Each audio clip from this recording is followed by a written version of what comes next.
strong wind. Ooh, look at that fire burn.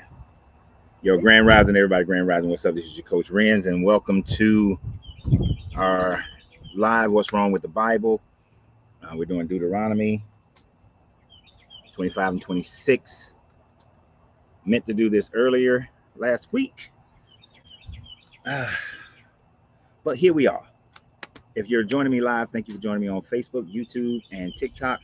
The Facebook and TikTok people, Facebook and YouTube people will be able to see the comments that I post on those on the live stream. The people on TikTok, you won't be able to see the questions or statements, but I'll be able to talk you through them. But welcome to the live. We're going to get started in about 5 minutes. What we do on this channel is that this is a deconstruction channel primarily focused on Christianity. And on this live, what we do normally on Tuesdays, but this week we have to do it on Wednesday. But normally on Tuesday, we go through this live and we actually read word for word of the Bible and what's wrong with it. And right now we're in Deuteronomy 25 and 26. We also do other lives on other subject matters about deconstruction and alchemy and hermetics. And sometimes we venture off into relationships and finances because we want the whole person. I need you to become a whole person. And then we, of course, on each one of these platforms, I post videos every day.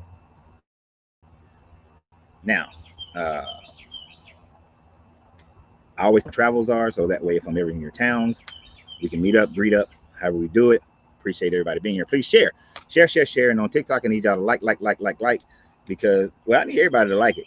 But on TikTok, especially because the TikTok trolls always try to get my lives canceled over there. So I need y'all to like it up on TikTok. I never ask for super chats or gifts, but if you're inclined, that's all on you. I appreciate it, but I do have appreciation for everything. What's up, Tim? What's up, Joshua? What's up, Pursuit to the End? Vanessa, Tyrone, Maine, Juan, Grand Rising, everybody. Gonna get started at the 5-minute mark. We're at 2 minutes and 20 seconds right now. If you're finding me for the first time, let me know. Let me know if you're finding me for the first time, because I do realize that 60% of the people who watch these videos are not subscribers. So let's get some subscribing going. All right. That's how we grow the channel. That's how we grow the community. And this is a community for people who have deconstructed and all the things that we go through in deconstructing. So we definitely want to be able to communicate with each other. Now, I don't mind people having opposition. At the end of the readings, we'll have general conversation. And if some people want to come on to the live, that's fine. But I don't mind people having opposition. Just try to stay with the subject matter on the first part. And then when we get into our open discussion at the end of the reading, which these are 2 very short chapters, we should be into the open discussion relatively quickly here. Primo, what's up, man? Prima, see, I just said I don't mind people who come on who don't agree. And I got Prima already talking about we poison in the well. Poison in the well. I ain't said a word yet, but we poison in the well. But that's all right. That makes for great conversation. Yeah. We got George watching in Ghana. Where y'all at? Where you at? We got a minute and a half before we actually get started on this subject matter. Where you're located. Just curious. I'm always curious. Me and Angelina do a lot of traveling, so I'm always curious as to where people are. So you see if we can. It's always great to meet and greet you, even if we don't agree. Like one day I'm gonna meet Prima. I don't know where Prima at, but one day I'm gonna meet Prima and we gonna shoot a video or do a live. It's all in good nature. India, California. Ahmed is in India, California. All right, what's up? In India, California. I have no idea where that's at. I'm from the Caribbean, but on the West Coast, tech country. I used to be a tech guy a long time ago. What is that? Simi Valley and all that stuff. But next time we're in California, I will be in Seattle in July. Yeah. So July, I'll be in Atlanta, Memphis, Oklahoma City. What's that? Oh, Denver, Salt Lake City, Boise, Idaho, Seattle, then Spokane, which I'm not meeting anybody in Spokane. Well, I will meet people in Spokane. Simi Valley, I thought so. Spokane, and then some little towns throughout Wyoming and all that, which I have no idea which towns we're going through until we get back to Kansas City or no, Omaha, I think, and then St. Louis, then Nashville, then Charlotte, then back to Wilmington. Grand Rising. Will Seeger, let me ask you a question, man. How many times do I have to answer a question for you to stop asking me the question? Will Seeger likes to ask me, and look, I am not that always nice guy. Okay, you can get on my nerves, and the Marine Corps version of me, the Eddie J. Ross version of me, will come out. It's the last time, Will. I did not deconstruct from Islam, so therefore I am not as knowledgeable about Islam, just enough to know that it's bullshit. So I will not be doing a bunch of Islamic videos. There are plenty of other people who talk about Islam. So for the life of your God, will you stop asking me the same damn question over and over again? Good night. Grand Rising Christopher, Walt, what up, Dwayne? Dwayne, you gotta let me know when you're back. All right, Lapelli, then Detroit, Michigan, Grand Rising, Grand Rising, Grand Rising to Chanda, Queen Mother, Grand Rising to you. All right, we way past the 5 minute mark. So we're going to get on with our reading. And today, like I said, we are doing Deuteronomy 20, 25, and 26. So if you missed last week of 23 and 24, or any of the previous lives, the best way to find the old one is to go to my YouTube channel, which is Coach Renz 33 on my YouTube channel. Go to my playlist and you will see the Deuteronomy playlist, the Leviticus playlist, the Numbers playlist, the Genesis playlist, the Exodus playlist. And then you'll be able to, if you want to see all of those, some of those are 2 years old. I have only been consistent at this version, this live, over the last like year and a half. But some of them are older. You'll see me in when I own the cigar lounge and everything. But we're going to get started, get rocking. I did throw up on the screen on the YouTube and Facebook.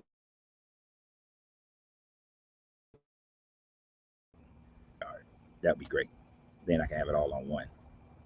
But I threw it up there so you can somewhat see it as I'm going through it. And we are using the revised standard version, which is one of the more accurate translations. It gets rid of some of the mistranslations that you have, especially in the King James, what people do with their strongs and binds and all those different ones. So we're going to get started here. If you didn't see the previous one, the previous in 23 and 24, we talked about if a man's balls are crushed, he can't enter into the assembly, which is similar to not being able to go to heaven. But then Jesus says that a man who has been made a eunuch or is a eunuch can go into heaven. So this as the Jesus story coming against. Oh, Dwayne, you'll be in Wilmington on Sunday. Let me know, man. Let me know. You know we can meet up. And that's Wilmington, North Carolina, for those who may think Wilmington, Delaware. I would never live up there. But we also talked about in that one, they had the rules for getting a divorce, writing a certificate of divorce, a bunch of miscellaneous laws as well. So you can go back to those and you'll see everything we talked about in there, right? So now we are in 25 and 26. So for right now, let's keep all the conversations to 25 and 26. And then afterward, we'll get into the rest of it. Yes, thou shalt not grab a man by his junk. That's what this one starts out about. We're going to talk about what happens to a woman who involves herself in a fight that her husband is possibly getting his ass whooped. And if y'all see ash flying over here towards me, it is because I got the fire pit going. I did not clean it out before I started it. So the ash is blowing all over the place. Even though it's hot outside, warm, decent, we likes our fire pits. All right. Um, so I'm gonna try to read this without my glasses, but let's get started. Let me put my reader read voice on. If there is a dispute between men and they come into court and the judge decides between them. Oh, wait a minute.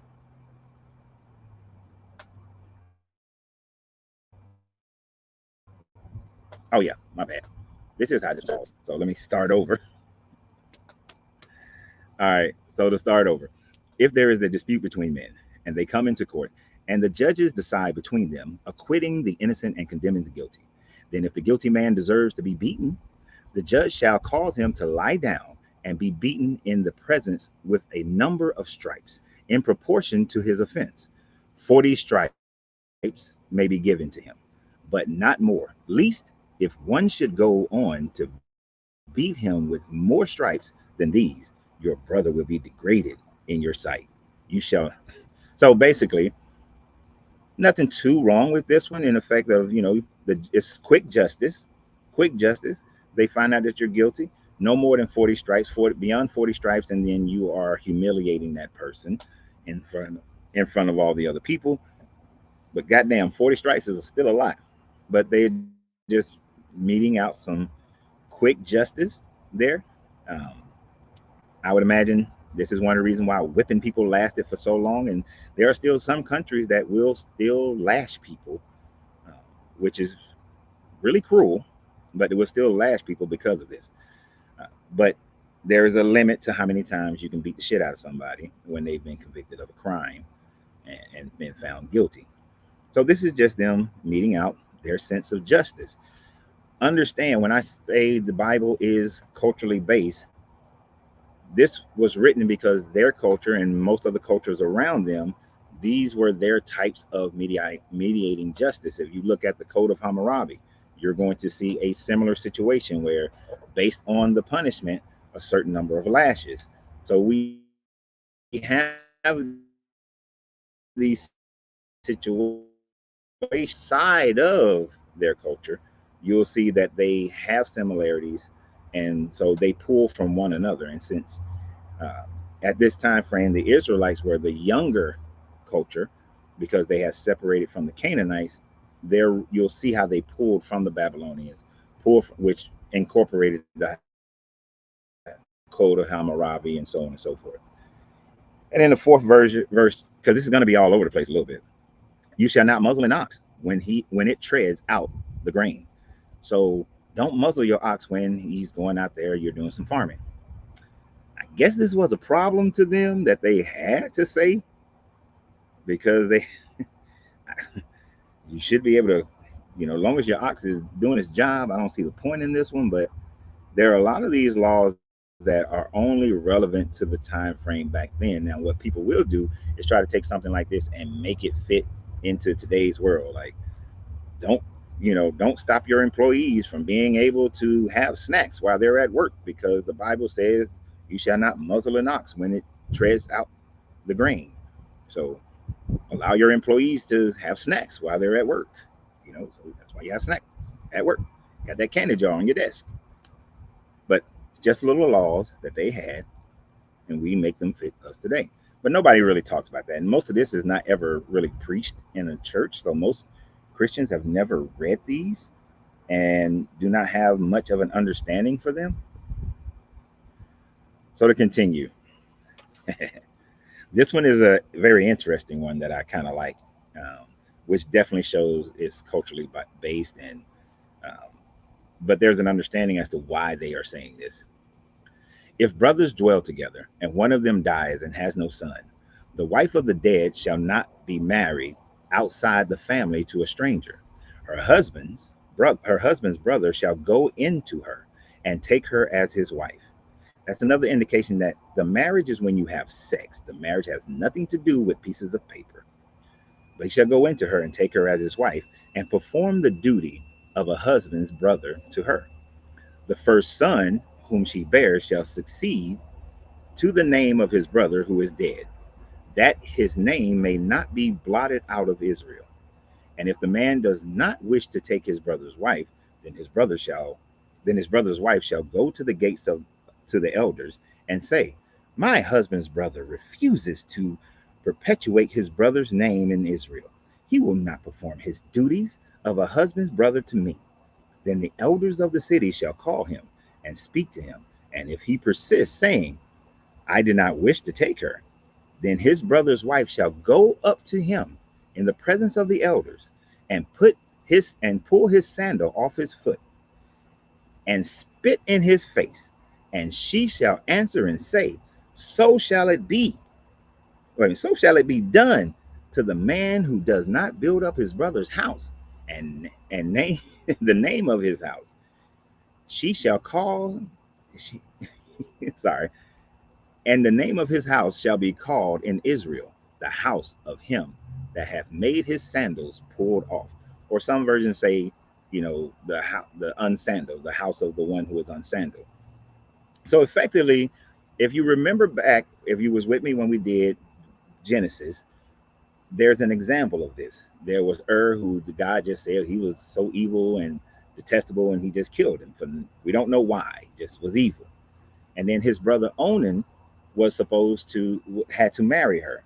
Now Onan kept pulling out and jizzing on the floor because Onan didn't want to have a child and have to name that child based on his brother's and keep the family line going. Now, we know biologically that doesn't work. That's outside of biology, but that wasn't the concern of the people at the time frame. The concern of the people at the time frame is keeping lineage going so that no one's lineage ever dies out unless they just had a bunch of girls. But no lineage ever dies out because they want to keep that going. So the brother, even though there is some of the brothers' DNA because they are brothers technically, but the reality of biology is that brother's line just died out. Line died out. But of course, God then kills Onan, and then Tamar dresses up like a prostitute, and she tricks Judah, her father-in-law, into having sex with her by dressing like a prostitute, and then because he didn't want to give his last son to her. So there's that whole story, which is an example of a brother having to take on his brother's wife when they haven't had any kids, and the brother hasn't married either. Now, this is a shameful thing. What they want to do now is shame the person because Onan became shamed. There was actually a term that is used called Onanism. Onanism is a old religious term to mean a person who masturbates, right? Because you're spilling your seed on the floor, right? So this is in relation to that. Hold on. My TikTok is freezing on me. Can you check it for me?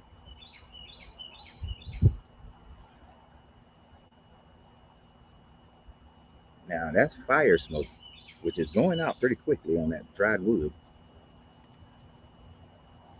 Let me see some comments real quick here.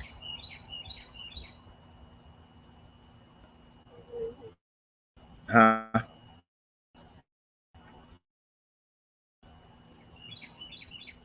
Let me see. Let me do something here with.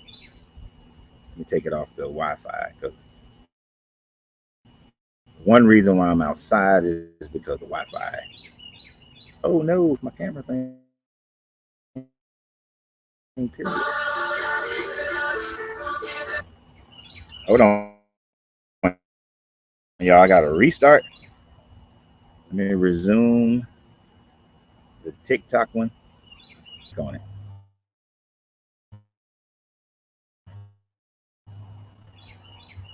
TikTok act funny.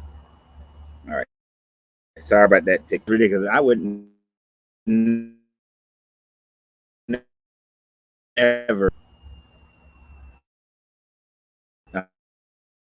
Uh, idea is crazy. It's crazy to me. Remember, I know Primus and Onan wanted his brother's inheritance. That said that Onan, to my memory, guys, I'm not going to go back and look it up right now, but to my memory, I don't remember saying anything about Onan's brother wanting his inheritance. That this is one of those things that people have extrapolated in order to make it fit. the thing about it is Onan's dead.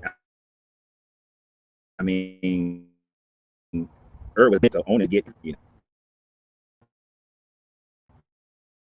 anyway. He doesn't need it in order to acquire. Makes no sense. It makes no sense.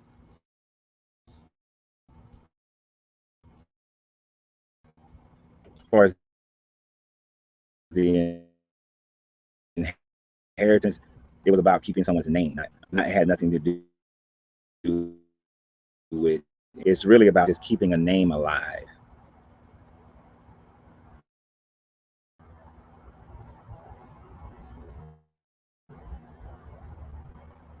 Tim said, "Why block the Deuteronomy guy? Let's hear both sides." I didn't block anybody. Did you block somebody? Nope. My moderator didn't block anybody, so I don't know what you're talking about. Thank you, TikTokers, for bearing with the fact that TikTok went down for a second. But then if he out, all you got to do is just by his name being the unsandaled. So to continue, when men, I know we're going to have a little bit of fun with this one.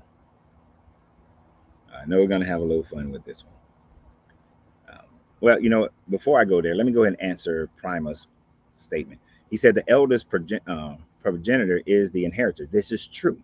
The elder is the one who gains the inheritance. But when an elder dies, he doesn't, it passes on to the next brother. Now, you can make the case that if he had a son and that son was to carry on that name, then that son could possibly gain the inheritance. You can make the case for that. But what you don't have is anything in the story that says that was Onan's reason for jizzing on the floor. You have nothing that states that. That is your modern day interpretation of the story to make it fit so that it can make some kind of sense to you and give you a reason to accept that this guy killed without giving justification. And I know people are going to say God can kill people, he doesn't have to get justification. And then killing Onan because he jizzed on the floor. So it doesn't matter. Now, Ray, you're ahead of the schedule. You're ahead of the schedule on that one. I just saw the first comment, that first line. We're going to read that part. So verse 11. When men fighting one another, and the wife of the one near to her husband from the hand of him who is beating him, and puts out her hand and seizes him by the private parts, then you shall cut off her hand. Your eyes shall have no pity for her. Now, this is one of those verses that I talked about on a video a while back about how this Bible treats women improperly, for one, and is very misogynistic and is only concerned about men and not women. His ass handed to him. It's gonna burn. Getting his ass handed to him, to the point where his wife feels the desperation of having to jump in because her husband is getting beat down. Now, in the course of her trying to assist her husband, she grabs the man by the private parts, which I have daughters. When I taught them how to fight, I taught them, when you're fighting a man, especially, go for the neck, go for the balls, because in general, men are stronger than women biologically. So I would not want my daughters risking, I'm gonna punch him in the face and knock him out. I'm gonna punch him in the gut and knock the wind out of him. Hell no. Punch him in the nuts or hit him in the throat. Those are the targets, right? But in this case, if a woman is assisting because her husband is getting beaten down, don't grab him by the ball. If the woman grabs him by the balls, because she may crush the balls at that point, her hand is cut off because they were so focused on the man being able to have children and continue his line that a woman's value gets diminished if she is trying to save her husband. If that is not some misogynistic bullshit, I don't know what it is. You know, you you gonna see a one-handed woman walking around because she tried to help her husband. So on this one, we're gonna stop for a minute. I want to see some of these comments. Um, I know we had a long comment. I know TikTok, y'all can't see the comment, but if I answer a comment, I'm going to read the entire thing so that you guys can know what was being said. Uh,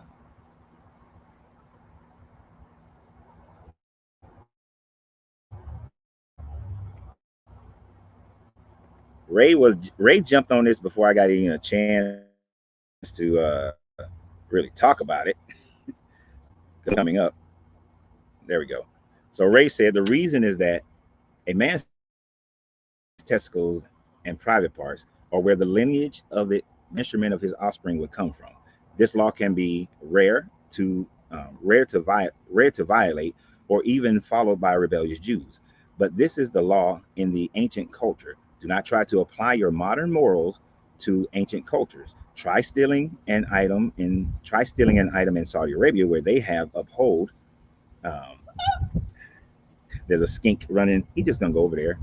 I'm over here. She's afraid of all lizards and everything lizard related.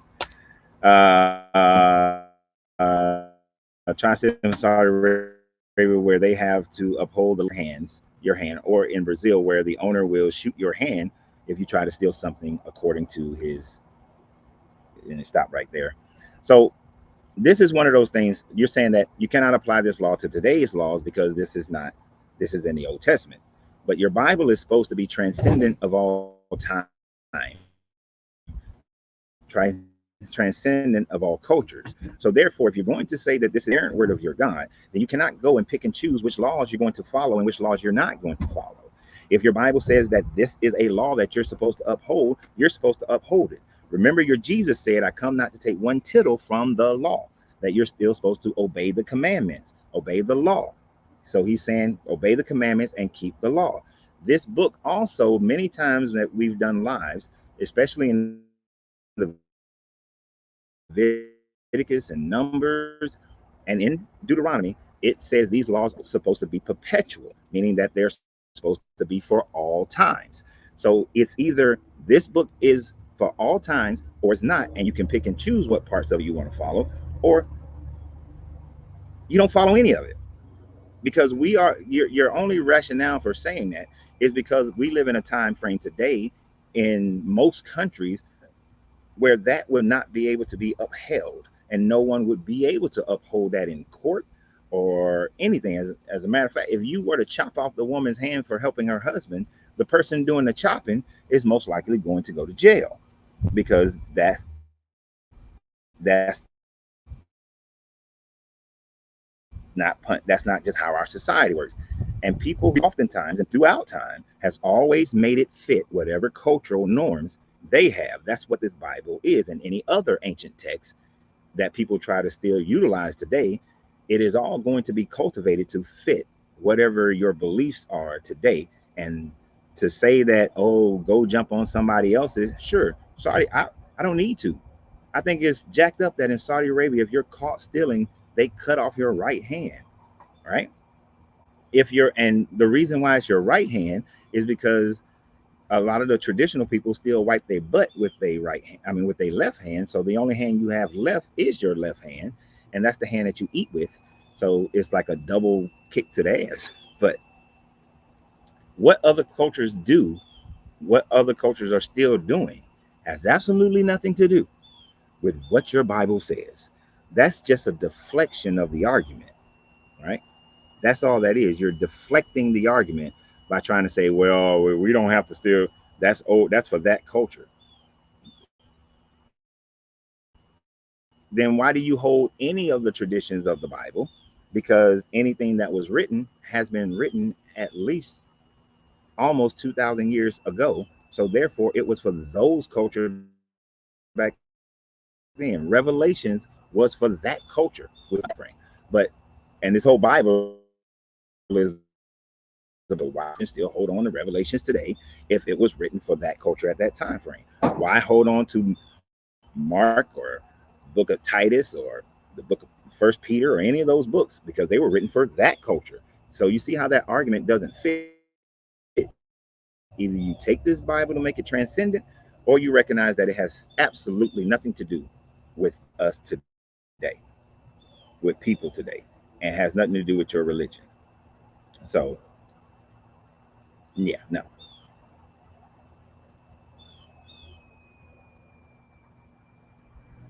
But anyway, let me see if there's anything else that I wouldn't be repeating myself. Nope, everybody, the other people are just saying,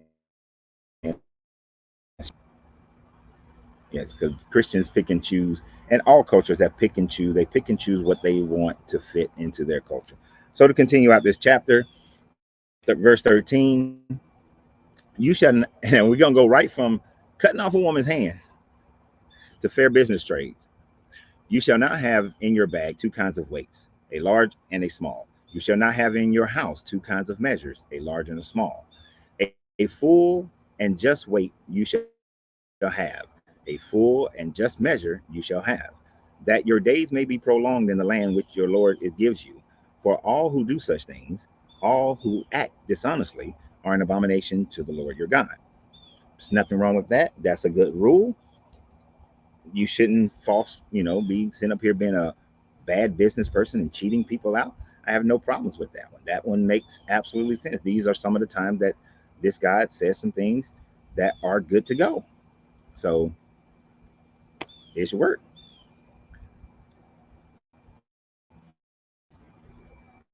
And Kenneth, I already went through a whole thing about. I'm not going back into Crimson. Y'all, I got to pause for a second. Oh, Crimson, I've been waiting for you, Crimson. I've been waiting for Crimson, y'all. So if you're on TikTok, you may not know who Crimson is, but on Facebook and YouTube, they should know who Crimson is, because Crimson was supposed to come to our gathering in Atlanta for Angie's birthday, and he was going to show me how he had went out there and posted his videos, but Crimson didn't show up. Tried to tell me that. I fussed at him once before, but I got to get one more time out. And I understand he had events with his sister and all that sort of thing, but he still ain't posting nothing. I'm waiting for the post, Crimson. I'm waiting for the post. But anyway. Let's continue. Um, but yeah, so that's a good thing. And like I've always said, if the Bible says something that's good, I'll acknowledge it. That one's a good one. You should teach people not to cheat people in business. So I give that one. All right. So to finish out this chapter, verse 17, and these two chapters are very short, so we're going to get into the free flowing conversation really soon. Remember what Amalek did to you on your way as you came out of Egypt, even though there's zero proof that they ever came out of Egypt. How he attacked you on the way, and when you were faint and weary, and cut off at your rear all who lagged behind you, and he did not fear God.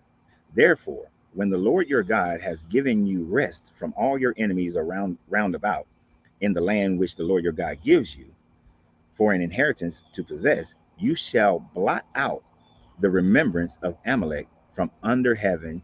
Ye shall not forget.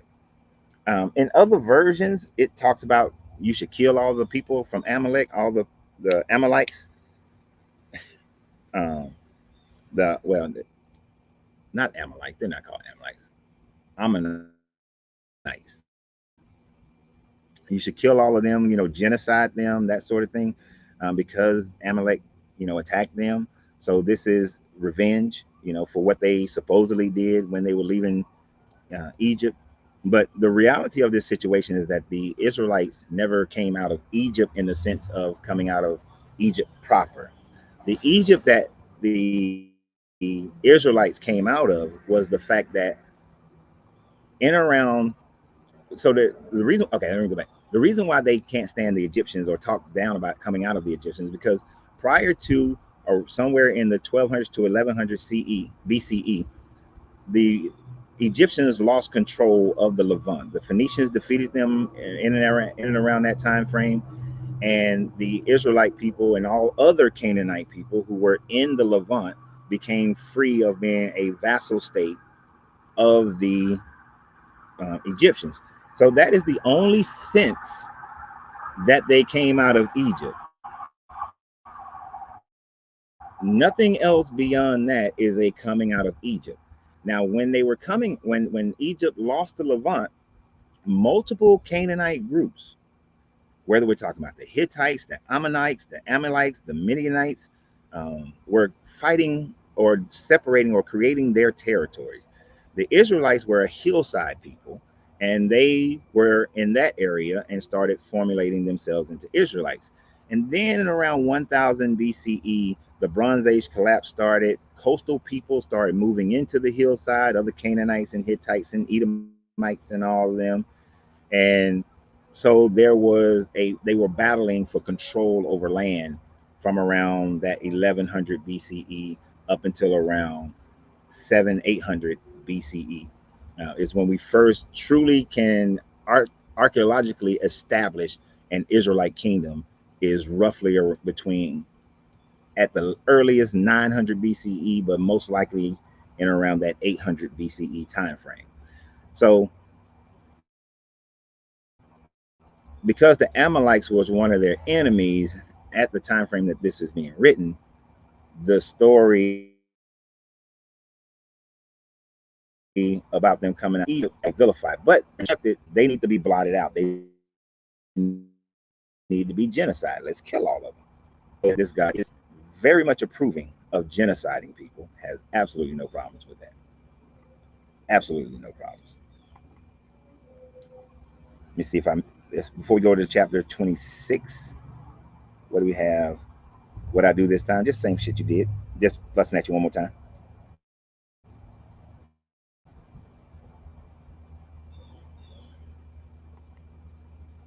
This is your own theory. You have no proof. There is enough evidence confirm. Um, Even I know what you meant. The Exodus. There is absolutely no proof. Why does TikTok keep freezing? Is it frozen on your side? But there is absolutely zero proof of um, Israelites coming out of Egypt in and around 1500 to 1400 BCE. There's no proof of them being in Egypt in the 1600s BCE, in the 1700s BCE, the 1800 BCE, which is what they would have had to have been there through all that time for them to come in with Joseph, and then the 200 plus years, and then the 200 plus years being enslaved. There's absolutely no proof of that. I don't know, but Facebook freezing up here on Facebook. Is Facebook freezing for anybody else? Um, Now I came out back because the internet is generally stronger out here. Let me see. Because of where the modem is placed in the house.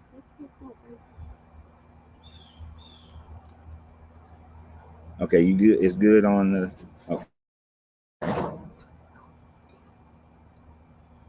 Sorry, I'm laughing. Angelina is minding my fire since I'm doing this. We're looking into getting a Wi-Fi booster out here. Oh, you sent me your number, Crimson. Cool, cool, cool. But there is no proof. No proof.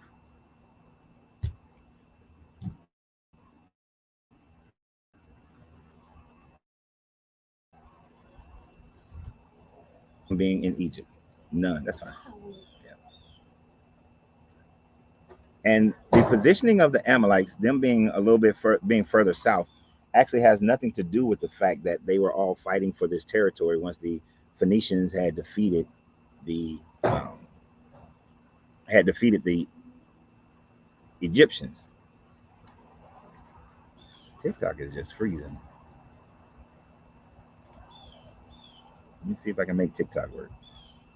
But I there's enough present evidence from, oh my gosh. And see, I knew that I y'all, I was waiting. I was waiting. Is his proof.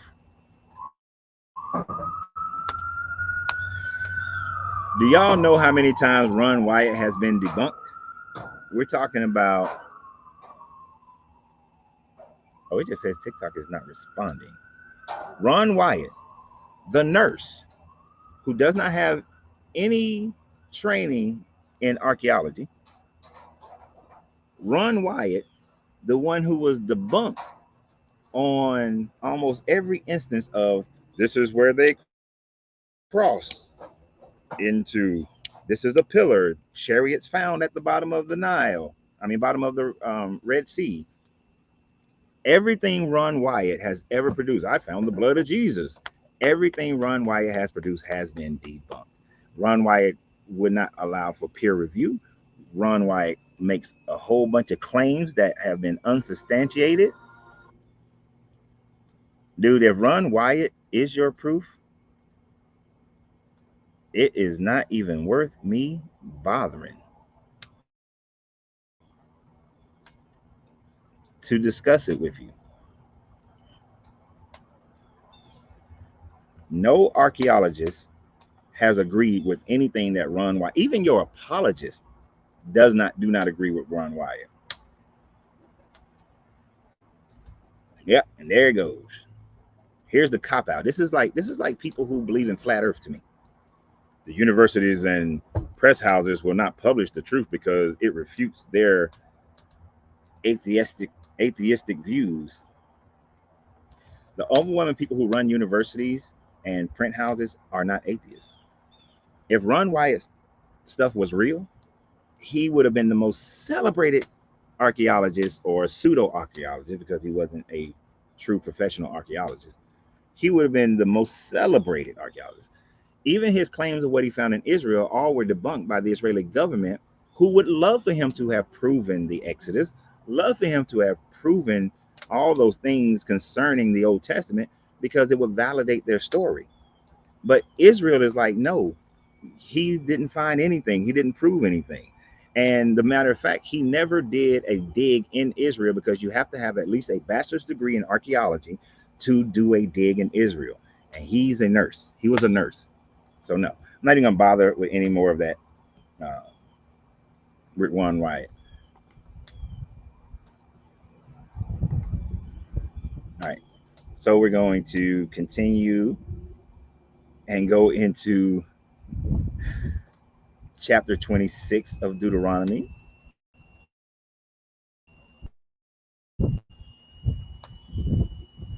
And it's not too bad.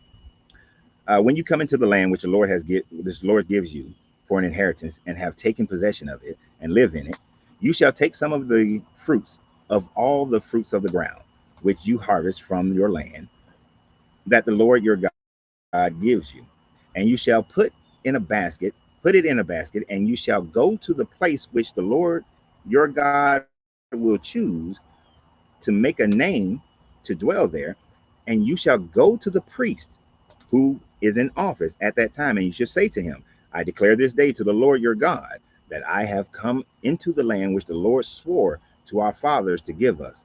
And then the priest shall take the basket from him and set it down before the altar of the Lord your God. It's just a little minor reason why I emphasize, and then the priest shall take the basket from your hand and set it before the altar. But basically, it's taking the first fruits of your land, and this is going to be your yearly tithe. You're not your, is it yearly?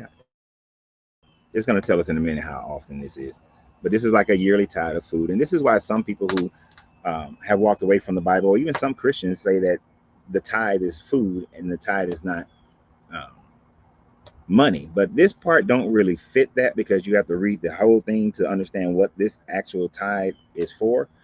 But this is just, your God needs something to eat. You got to give your God some food.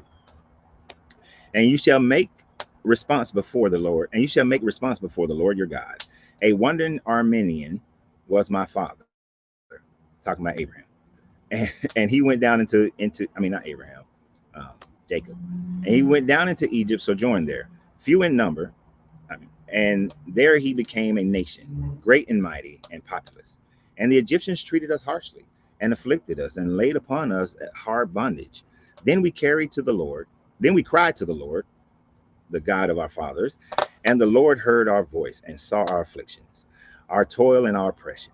And the Lord brought us out of Egypt with a mighty hand and an outstretched arm, with great terror, with signs and wonders. And he brought us into this place, and gave us the land, a, a land flowing with milk and honey. And behold, now I bring the first fruits of this land of the ground, which thou, O Lord, hast given me. And you shall set it down before the Lord your God, and worship before the Lord your God. And you shall rejoice in all the good which the Lord your God has given you, and given you and to your house, you and the Levites and the sojourners who are among you. So this is them retelling to a certain degree how they came out of Israel, out of which developing their society at the time. Is basically, as I said in the video last week, they're telling big fish stories to compare themselves to the other Canaanites to which they are separating themselves from.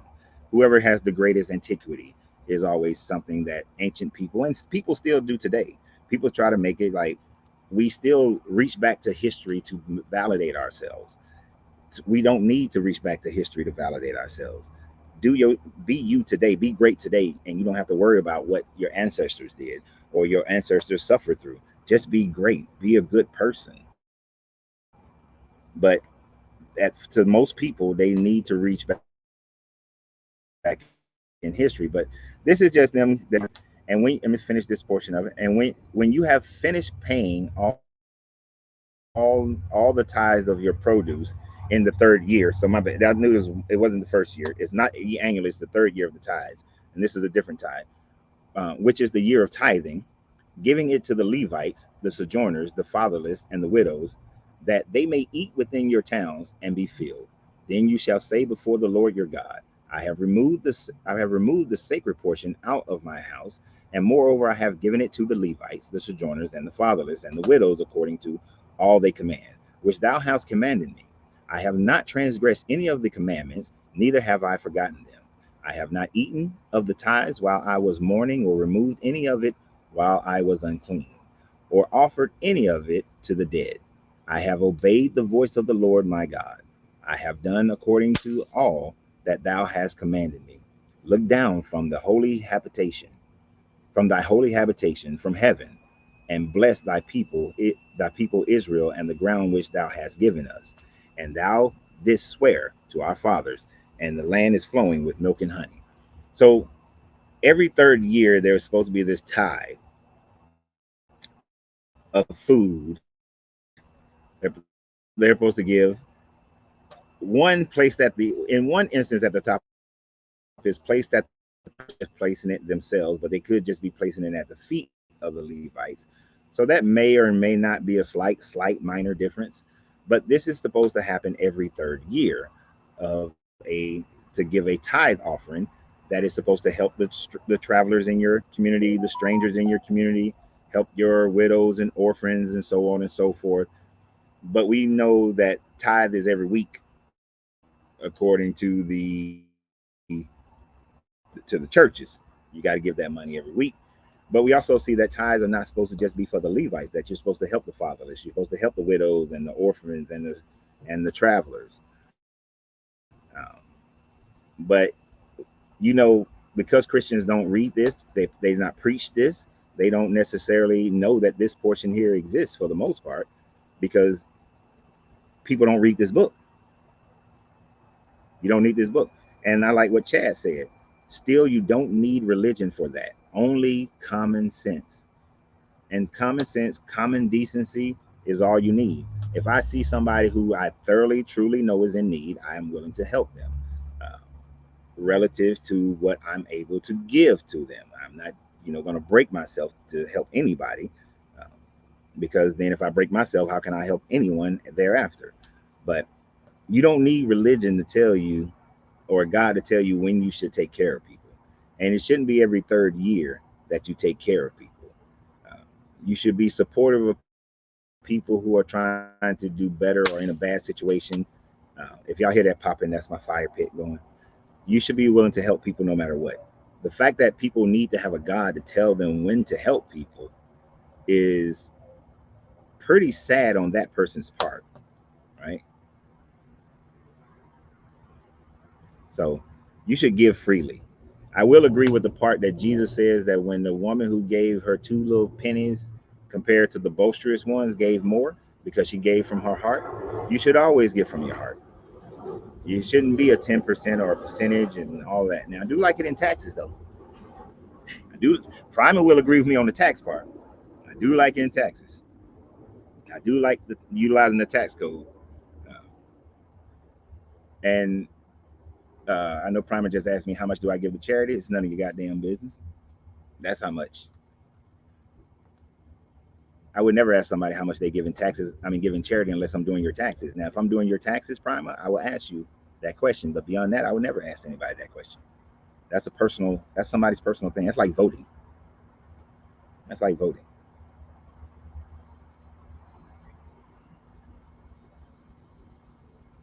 Uh, but in this instance, it's giving your 10% of your crops. And but we don't live in an agrarian state, so this is why when people have that issue about tithe not being money, I do look at it from the point of view, if you're going to be Christian, you're going to follow this stuff, tithe would be money because we don't live in an agrarian state anymore. These people were agricultural. They weren't, they did have an exchange of coins, but not to the degree to which we have an exchange of coins. The overwhelming majority of people do not farm anymore. So, money is your farming. That's your grain and your fruits and all of that. So I have no problems with them using money as a way of tithing.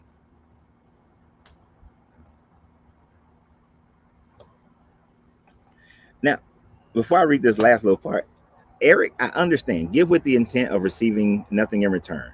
That's the definition if giving from the heart. It is, but that is pretty hard to do if you think about it. Um, if when I under to understand universal law and how it works, when I increase my vibration of love and giving to people, I do respect a vibratory return on that investment. You know, I expect that. I expect a return. I'm sorry. And some of that return is not always a return that benefits me. So if I am, for instance, a lot of organizations I would never give to because I don't know if you guys have ever seen where they come out with the, oh shit, what was it called? I forgot what it was called. But it told you what percentage of your donation actually goes to what the charity is about, you know? So I just I can't give to those organizations when it says that like only 5% of what you give goes to the actual charity and benefit people. So I don't give to those kinds of organizations when I because I have to know how much actually goes to the person. And I don't give to people who um, I know that this it's a wasteful giving. You know what I mean? Like most of the time I don't. Now, sometimes I gotten caught by a guy or a lady who just say, "Hey man," they have a sign just say, "I just want a beer." I'm like, you know what? That dude is honest. That lady is honest. Let me go get them a beer, even though I know that I probably should not be giving them a beer. I I can respect their honesty, but when I know that I'm not going to give to people who I know are going to waste what I'm giving. So I do respect the return on my giving. I respect the person. I expect something positive to be done with it. I expect something to come from it. I don't necessarily expect it to come back to me all the time, but I expect something beneficial to that person or society to come from it. I'm gonna be honest with you. I don't give money to any of these cancer societies, right? Because most of them they're not doing the research. They're not. They bullshitting on it. That's just how my personal thoughts on it, especially living it when I growing up in Atlanta and seeing that big ass headquarters for them. And I'm like, all this money going to y'all, and y'all haven't made any major strides. Technology doubles, knowledge and technology doubles every 6 months, and y'all haven't made any major strides in this category. I'm not giving y'all no more money. Can't do it.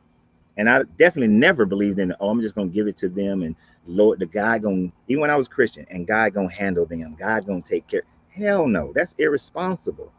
That's irresponsible. Like, I wouldn't give to a pastor that has a congregation,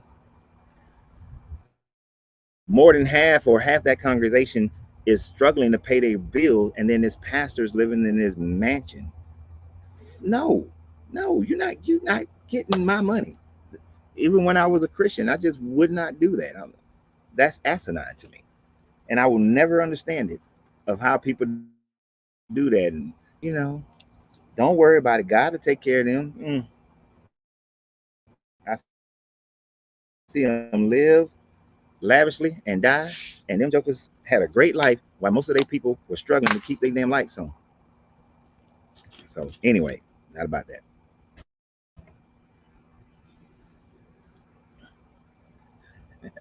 Hold on, I got it. I'm not trying to like highlight Primer all the time, but he just said some good shit sometimes. Primer, Primer said that. Where did it go? Where did it go? He said, "Man, you happy to give Uncle Sam your money? No questions asked. Hand over fist." Let me tell you something.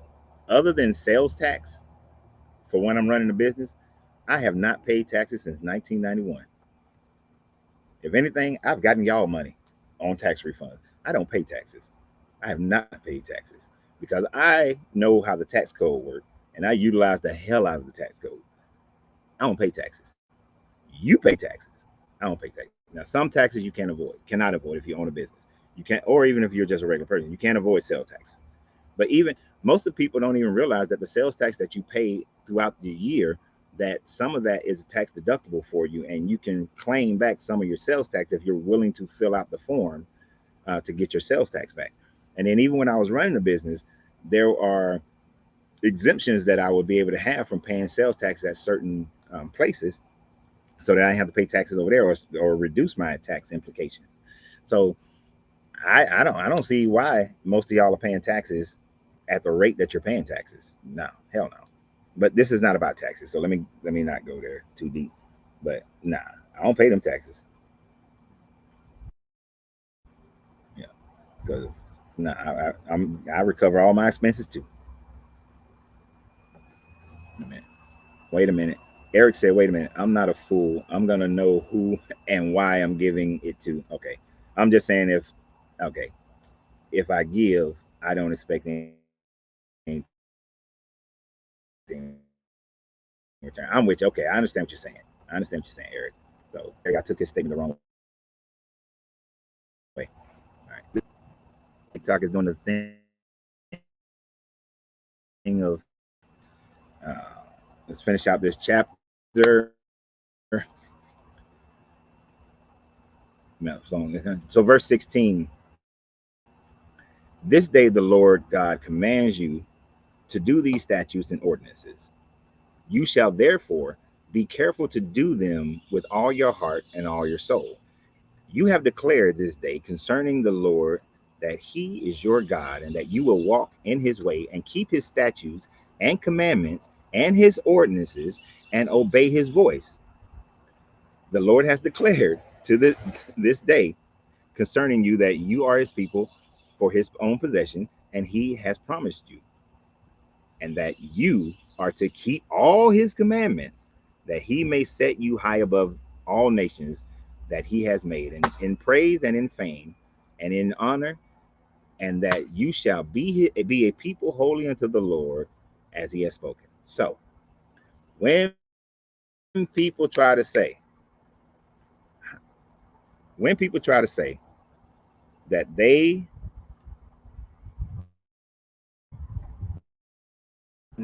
back at that time frame, and TikTok keep freezing, But when people try to say that they don't have to follow, if a woman is grabbing a man by the balls and crushes, that her hand has to be cut off.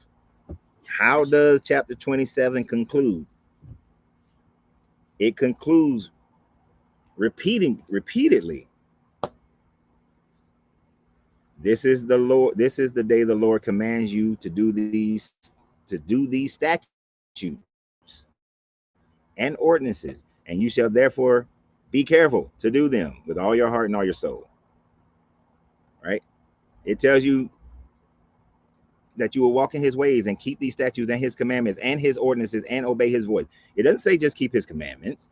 It says keep his statutes, keep his ordinances, keep all these things.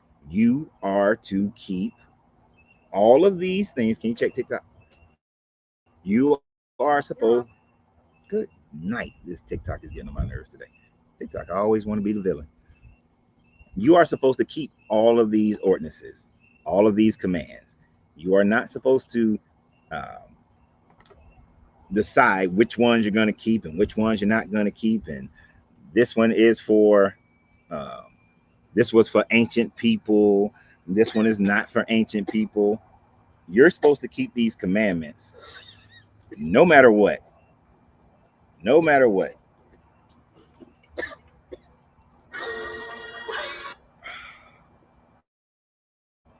No matter what, you're supposed to keep them. So why y'all not keeping them? You know why you're not keeping them? Because that was a rhetorical question, in all honesty. You're not keeping them because it doesn't fit today's culture. That's why you're not keeping them. That is why you're not keeping any of these commandments that this God that don't fit into our modern day culture. Oh shoot. And there's no way around that. There's no way you're going to be able to justify the fact that you don't have to keep them. Well, because you're supposed to keep them. It's as simple as it says it in your book. This is the part I don't understand what's so difficult. Your book says that you're supposed to keep them. So if a woman grabs a man by the balls when she's helping her husband, you're supposed to keep those commandments. You're supposed to cut off her damn hand. And I don't know about y'all, but in some of the neighborhoods I grew up in, there should be a lot of women walking around with missing an arm or missing a hand. There should be a lot of handless women walking around because they all Christian and they don't cut off them hands. And if you're a Hebrew Israelite, you know you're supposed to be keeping all this stuff, all of it. But people like to, no, we only have to keep the 10 Commandments. No, we only have to keep the 10 Commandments.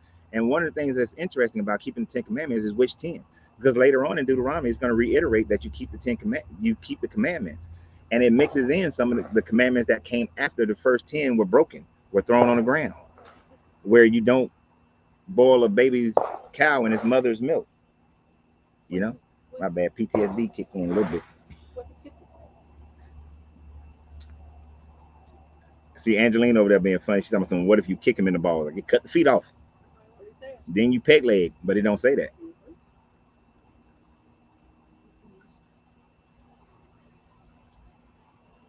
Let's see. So now we're in our free commentary. Any subject matter you guys want to talk about, right? But I know that people like Primer are saying that, in every society. See, actually, you are validating the point with that one, Primer. You are validating my point, 100%. See, this is about, but you can't see it through your own biblical eyes.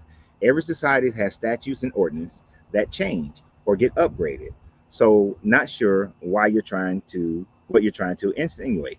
I'm insinuating the fact that you claim that your Bible is eternal, that the canon is closed. There's no new scriptures. God is not speaking to people in the same way he spoke back then. This is his holy and inherent word. In his holy and inerrant word, he said that these things are perpetual for all generations, for all times. But yet you want to now implement worldly humanistic thought process into your God process so that it will fit into your God process. You will come on here and say that I'm adding modern day thought process and morality into the Bible, but you just added modern day thought processes into the Bible by saying how worldly ordinances and laws are updated and upgraded based on the change in the morality of the people and the change of government. Now you're saying and suggesting the same thing happens with your Bible, but no one has said anything. No, your Bible has never updated. If a woman grabs a man by the balls when to help defend her husband, that you don't cut off her hands. It's so you still should be cutting the hand off. Like, we have blue laws on the books in many states. For instance, in Virginia, on the law on the books, it says you can take your wife to the courthouse, and depending upon how big the whip is, you can whip her on the courthouse step on a certain Sunday of every month. Now, we have other laws that we've upgraded, even though that's still on the book. Other laws say, no, that's spousal abuse. That's wrong. That's assault. So we can't do that anymore. We've upgraded from that law. But your Bible never upgraded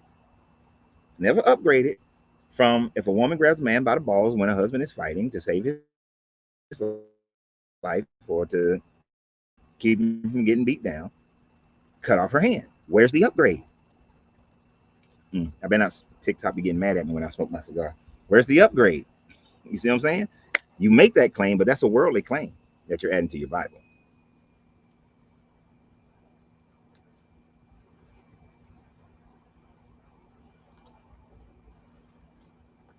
Okay. One of Jesus's true teaching is that all those rules were bullshit, which is why he preached love.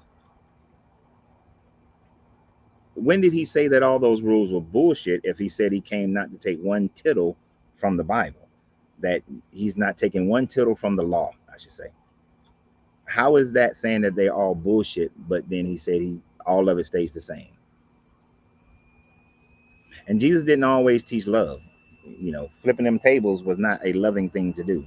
He didn't come in and try to convince the money changers lovingly to get out of the sanctuary.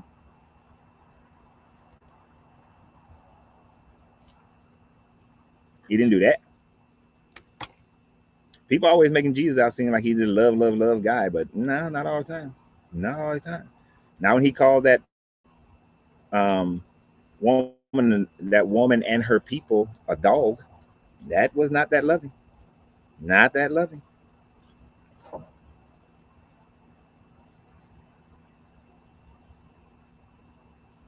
And this is what, and see, Eric is right. This is what the Bible claims.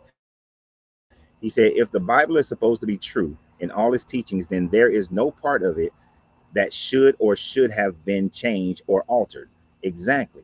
If the Bible was true, all right, if the Bible was true, guys, let's be real. If it was true, then this God would not have to make adjustments and changes as man progressed through his civilizations. If this Bible was true and this was a loving God, then from the very beginning, thou shalt not have slaves. No one should own another person.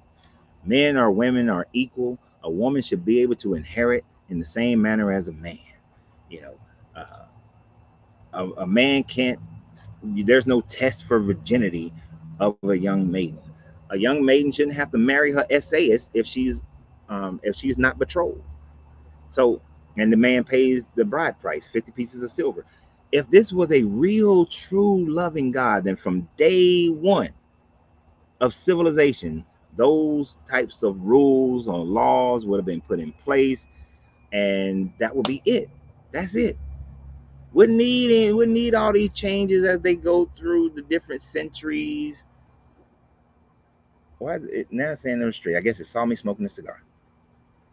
It wouldn't need to be changed for all the centuries and centuries over. It would have been valid from day one. But the Bible is not valid from day one. It changes based on the customs of each person, of each era, I should say. This is why Deuteronomy is broken up into three parts, because the book was written and edited and written and edited and written and edited over three major time frames, from your 800s down to about your 600s, from the, now closer to the 500s, and then that was during the Assyrian time frame, and then from the Babylonian captivity time frame, and then the post-Babylonian captivity time frame. So from late late 600s to your early, I mean late 500s, and then from your late 500s into your mid 400s, it's written over those three time frames, and it distinctively in its linguistics and in this language demonstrates that. And because it's not something that was written with the idea that this is going to be forever.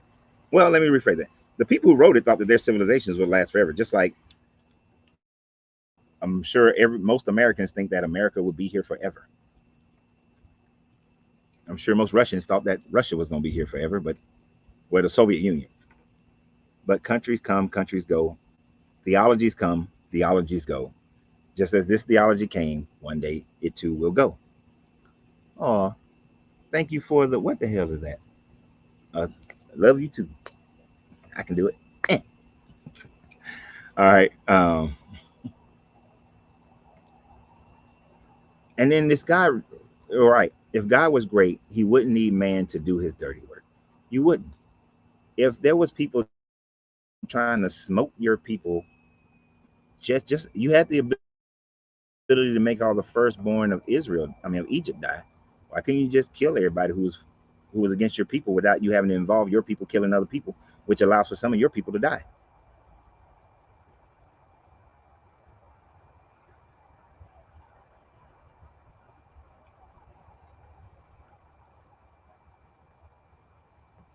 I'm not sure I fully understand your question here, Prima.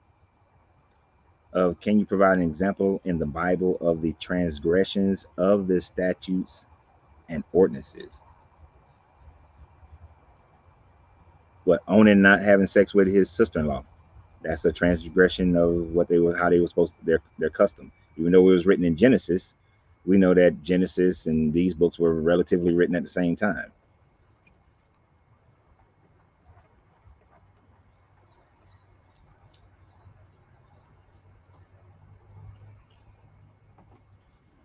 Yeah, when he came and said, "I come not to fulfill, but not to abolish the law," and it continues to talk about how he won't. He's not to take. You're not to take one tittle from the law.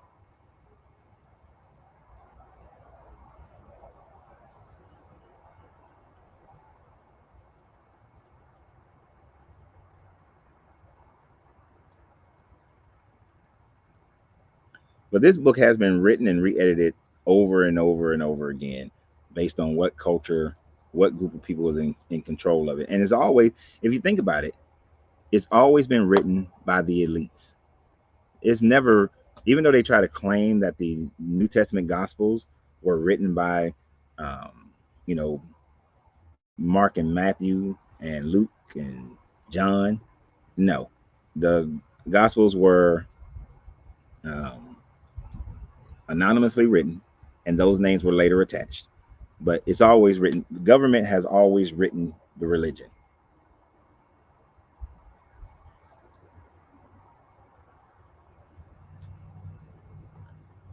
Yeah, Onan went into his brother's sister, but he spilled his seed, meaning he transgressed the law by not providing her a son, not doing what was necessary in order to provide a son. So he is still transgressing half of the law. The whole purpose of him going into his sister is to hopefully provide a son. So just because he did get some of her pum pum does not mean that he did not transgress, because he didn't drop that seed in that pum pum so that she can have a son, hopefully, that would then carry on his brother's name. You're not going to slide out the door that way. That doesn't work.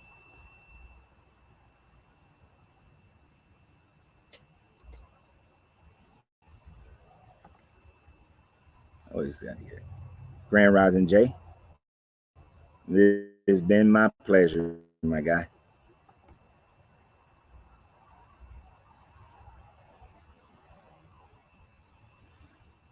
Now, uh, John, I would love. Here's the thing. I know a lot of people think that maybe I hate Christians or I'm so much against Christians and whatnot.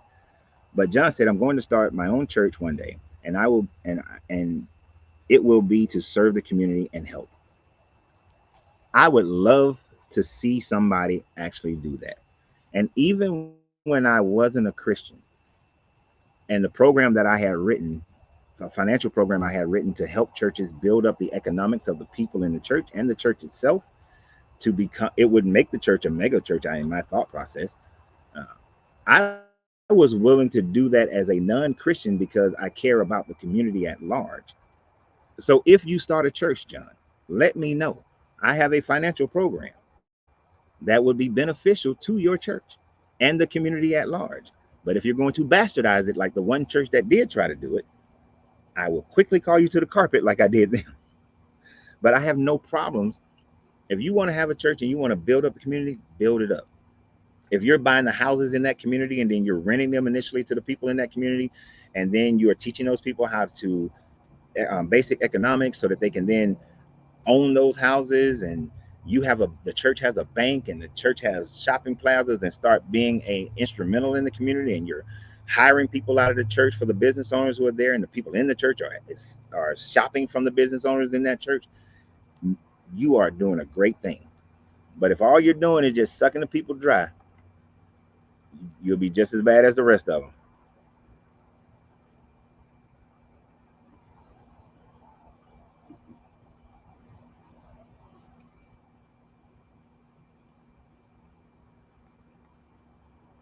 There are enough manuscripts to refute your no-name author argument. There are over 6,000 partials of the whole manuscript, partial and whole manuscripts. There are over 5,000 partial and whole manuscripts. But the most ancient of those that are prior to, that are written in the first century and second century, are not authored. There are no names. Now, once they started adding names to them, all of the manuscripts thereafter they have that name, and then retroactively they said, well, this piece of manuscript fits what we have authored and given the, well, what we have given the name to Matthew, what we have given the name to uh, John, and then they retrofit those pieces to say that this is from John, this is from Mark, this is from Matthew, this is from Luke. But the naming didn't happen until, I believe, second and third century.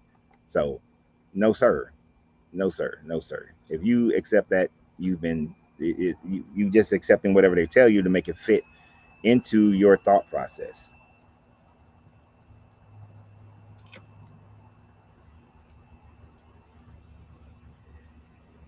Oh, and by the way, John, when I said that part of my requirement is that if you can ask for tithes every week, you can tell everybody in your congregation, these are the businesses in this congregation, shop with them, spend your money with them first.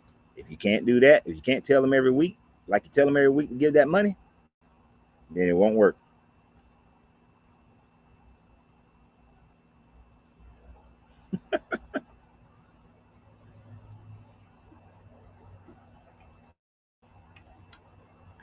No, sir, you're not going to find it. I'm not even going to entertain that. It is, there is no scholar that will agree with you that the oldest original text has the names of the disciples on them. No, I mean the apostles. No, no,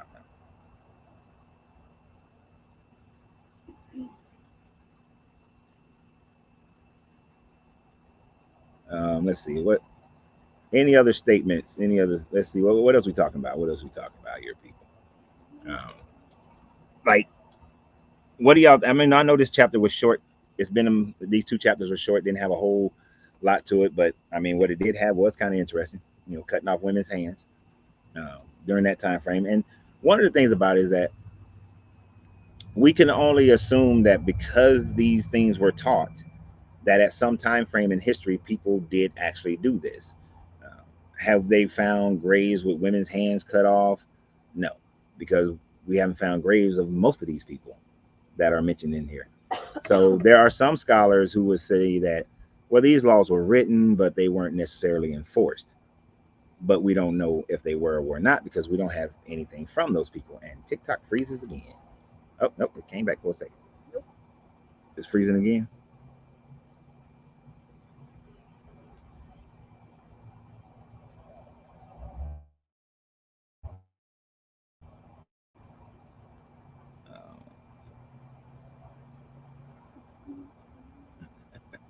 Appreciate that, Crypto Almighty.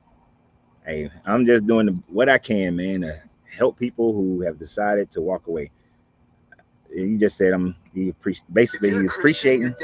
Why is this damn thing? This YouTube don't like me today, y'all. I mean, TikTok don't like me today. They just being rude over there on the TikTok.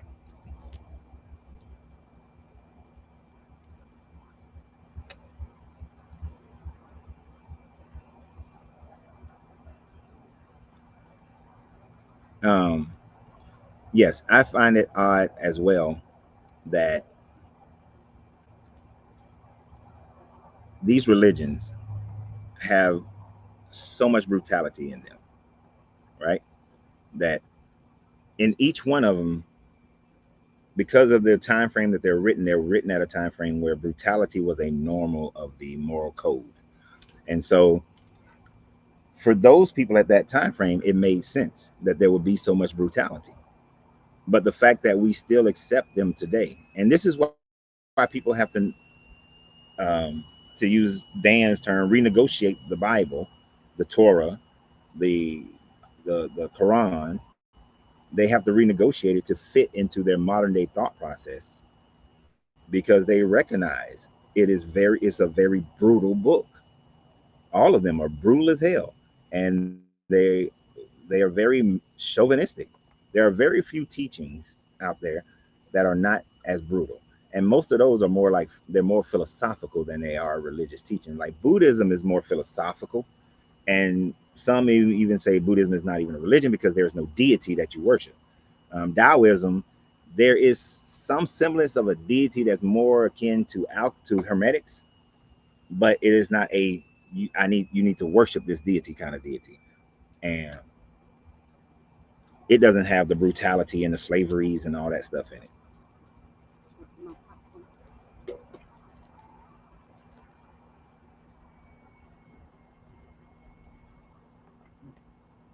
Who wrote the letters of Peter? Peter was illiterate. So are you suggesting that from the time frame that this Jesus character supposedly died, Peter learned how to write in Koine Greek at a very high intellectual level, coming from being illiterate, and then wrote Peter? Now, Paul only wrote 7 of the books of the epistles that were attributed to him.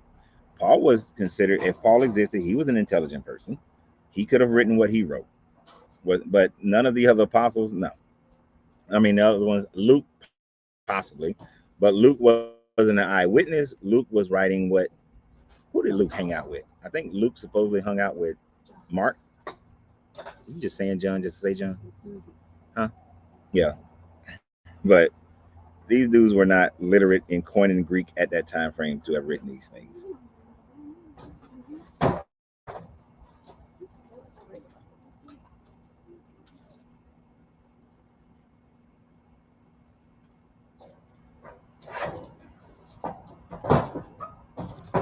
We say, okay, then why are the history of every other religion speaks of other things but brutality? I'm not sure. I'm not sure I'm getting that one. Why are the history of every other religion speaks of things but brutality? I'm not sure I understand what you mean by that one. But because every religion talks about how it's a religion of love, love, love, but there's so much brutality in their actions and what their and a lot of their brutality are saying that this is God's will of its to be as brutal. So maybe I'm not understanding what you mean by that one, Chad.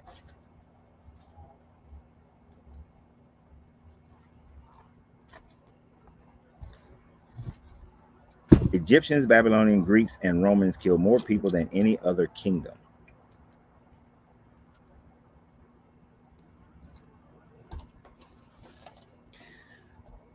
No. Yes and no. Were these conquering empires, did they kill a lot of people? Sure they did. King Leopold was Christian. How many people did he kill in the Congo? 10 million? When Christianity became the religion of the Roman Empire. Throughout its time frame, throughout that time frame that the Roman Empire still existed, and through the Holy Roman Empire, 50 million people killed. More people on this planet has died at the hands of people who believe in the Bible than any other group of people. More. If you combine them all, they have killed more people who believe in Christianity. And here's the crazy thing about it. A lot of the people that Christians killed were fellow Christians. That's the worst part. Watch yourself, John. Watch yourself. Don't talk about my cigars. You are 0.03% likely to catch cancer by smoking cigars only. And that's all I smoke. It's just cigars. Don't start talking about my cigars, my guy.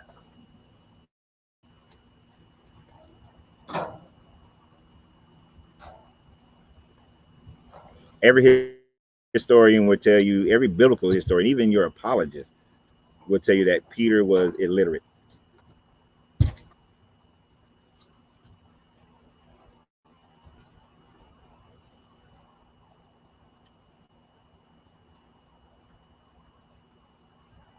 And even, dude, even though you said tobacco kills the most, tobacco has not killed as many people as Christians have killed. And you threw a whole bunch of fire. Angelina and I threw like 5 big old logs on the fire, and now she's talking about it's too hot. No, I'm what you just said. Oh, but yeah.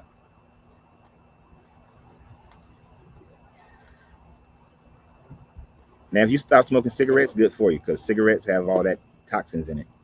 Cigars have none. All right. Hey, Grand Rising Deborah. Since I was a child, my question was/is if the God of the Bible knows everything past and present, and how confused we would be about what is written in the Bible, why didn't he make it plain? He has the power to do so. Exactly. That was one of my questions too back in the day, Deborah. Until I just recognized that the God of this book is not a actual deity; it's something that people made up.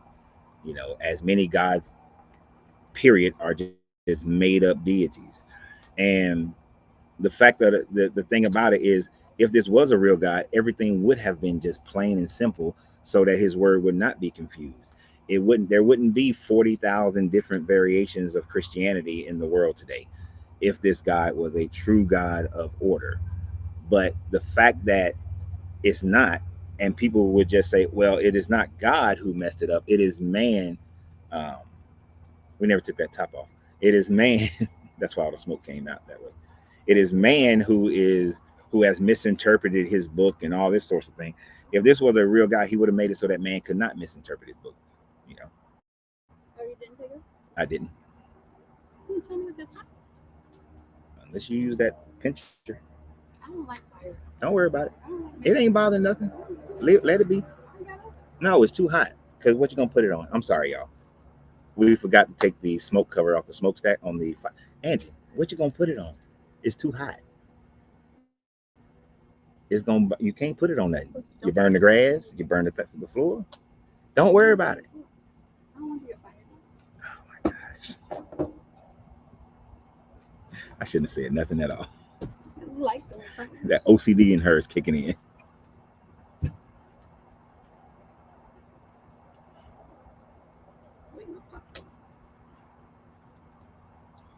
Okay. Oh, that looks. Chad said, take for example the Aboriginal people historical stories speak of sky people. My people, the Yoruba, is is of trial and error. But Christians and Islam is mostly brutality. And I agree with you. Now, some of the tribal religions are they are absent of the brutality of Christianity and the Abrahamic religions. Um, it's just not there. They don't have the where their God is telling them to go and brutalize people and kill all these people. Now I can't say claim that I know them all by heart. I don't. Now, when you look at the Aztecs and the Mayans, they sacrifice some people like a heartbeat, like a big dog. So, you know, but there are some that are not brutal like that.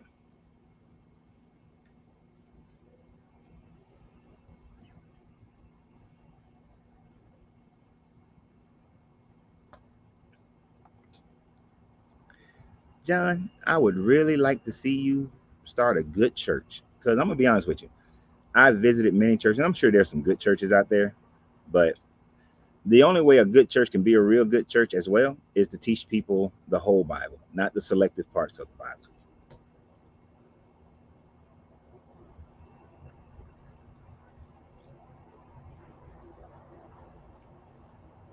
Yeah, a lot of people do die every year from cigarettes, and but sometimes there are other complications as well that they don't talk about because it's easy to blame cigarettes, but more people die from other things than cigarettes. I looked it up one time.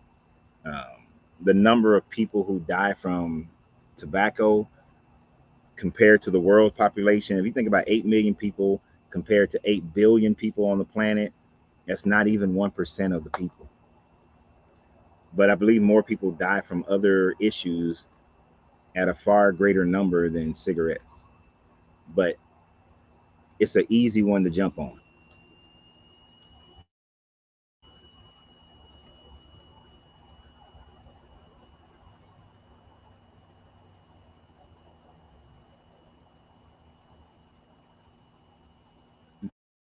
But anyway,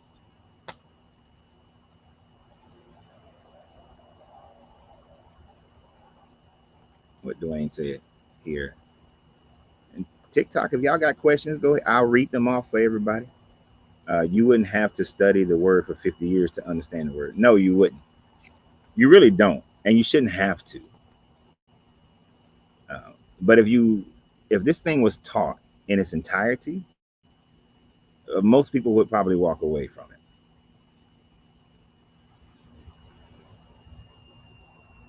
Mm, mm-mm. I don't let anybody off the hook that I know stuff about. The Aztecs and Maya did it for their way of survival. No, when they would go through a severe drought, they would go and conquer other people and sacrifice them, thinking it will be pleasing to Quetzalcoatl or shit. What is the Mayan name? Is the same as Quetzalcoatl. Kukulkan. They did it thinking it's going to bring some rain, or if there was certain astrological events happening, they thought they should sacrifice some people. So they weren't always for their way of survival. Sometimes, like many cultures who did not understand how rain works and droughts work, they thought if they sacrificed animals or people to their deities, then the rain would come back. You know,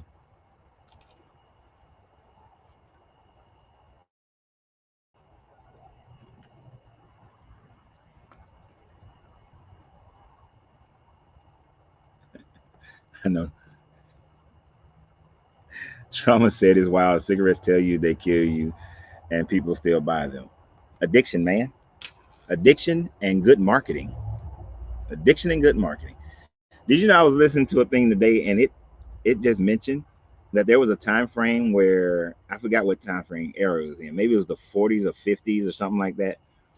It was I think it was a Marlboro commercial where it was saying like seven out of 10 doctors smoke Marlboros. Marlboros is good for you. But since we're talking about like kind of death and something like that, I know that more people on this planet die from food complications than than tobacco, meaning that most of those deaths is because you're overeating or eating crap or eating meats, and you develop other issues because of it, and you die from that more than you're going to die from cigarettes and cancer. So you have, if you're a meat eater, you have a higher probability of dying from meat eating complications than you do from smoking cigarettes. Now nobody want to talk about that, and you better be careful with that meat industry. The meat industry, they'll come and snatch you up. You better watch yourself.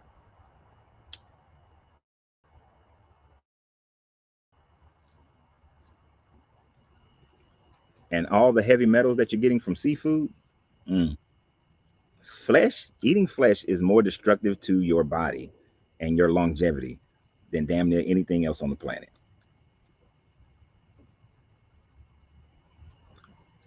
Yeah.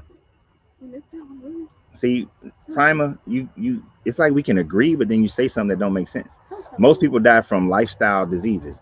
Yeah, eating meat is the biggest lifestyle that people die from. Eating flesh. And let me be clear and say flesh. Not that I don't ever eat flesh, but I'm like I'm gonna say 90% vegetarian. Angelina messed me up for a little while, but I'm back on the saddle. Don't be blaming me. She cooked too damn good. You see that dumbass? Please don't tell me you messed up. Did I just see a Coca-Cola?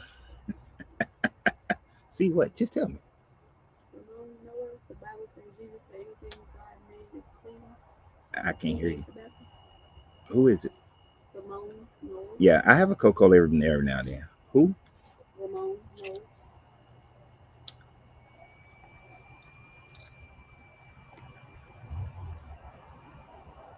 Mary left. Yeah. You found it.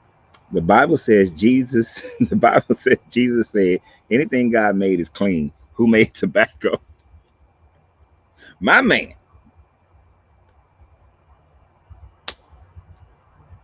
My man. You sound like Smokey. God made weed. Well, how did that go? In Friday, I know I'm showing my age. In the movie Friday, he said weed come from the earth, or God made weed, so weed is good for you, or something. He said.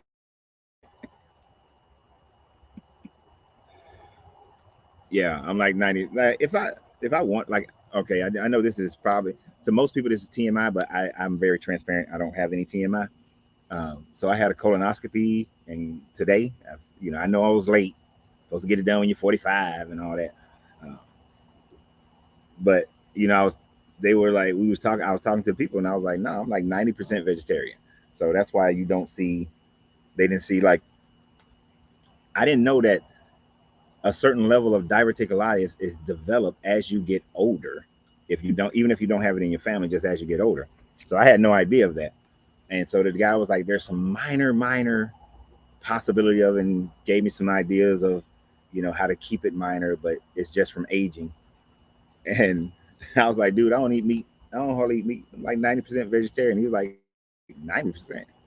No, the little girl was like 90%, and I was like, "Yeah, it means if I want some meat, I'm gonna eat it, but most of the time I don't."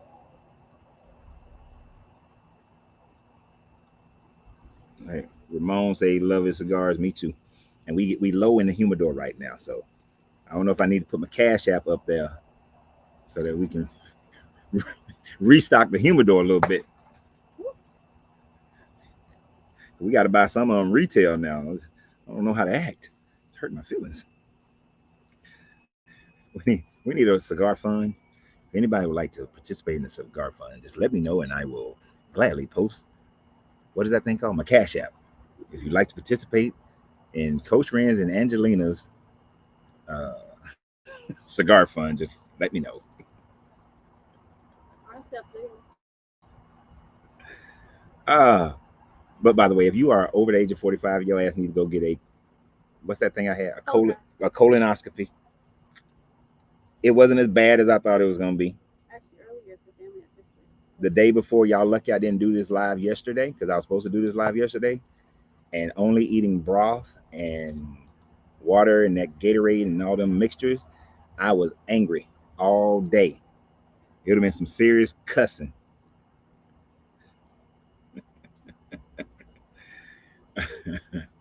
Nah, I don't. I never ask y'all for money. If people when people do super chats or ask me for my Cash App, I just oblige them at that time frame. I am not a pastor to ask you for your money. You need to keep your money. Never made sense to me eating something that you can look at. No, it doesn't. It doesn't for the most part. I'm with you, um, but sometimes I do. No, I am going to remind you to go get a colonoscopy. I'm done with TikTok. TikTok get on my nerves. It's getting on my nerves. It just keep closing. The app keep closing. Yeah, and when I was as a 90% vegetarian, most of the time I'm good to go, and I am going to suggest that for people. I used to be mad at this one guy because he was always trying to get everybody on his YouTube to do the 7 day vegan challenge. I forgot his name, but it's like it's a good thing. Like every couple of months, you should do 7 days of just being vegan to clean your system. And primary, you need to listen to your wife. Then that's a good woman that she's trying to take care of your health for you. So go on and schedule it. Quit bullshitting around.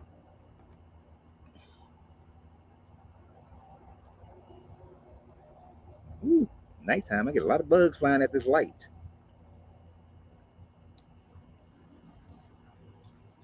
Yes, and this is something I've always found interesting of how the origins of all religions always seem to have something to do with some kind of sky people.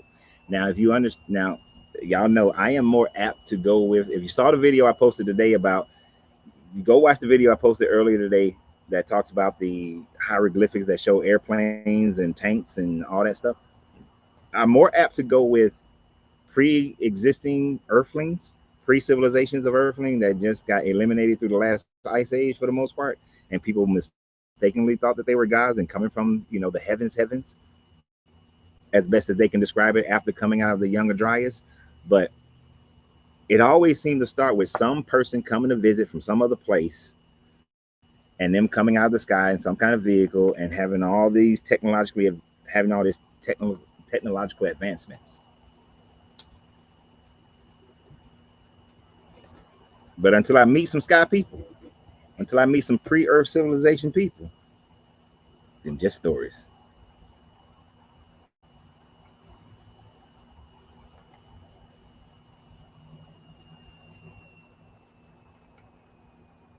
Yes, Infinite Waters. Thank you, Ralph. Ralph. Back in the day, I was an avid watcher of Ralph. It's Ralph Smart on Infinite Waters. Yeah. Peace. All that shit he used to do. Yes, teas are good for cleaning your system as well. We still on the journey to drop the rest of this. I've lost 10 pounds since I told you guys that I was going to get back into getting taking better care of myself. Lost 10 pounds so far. Uh, Colonoscopy went well. I had a good dream about Puerto Rico while I was under.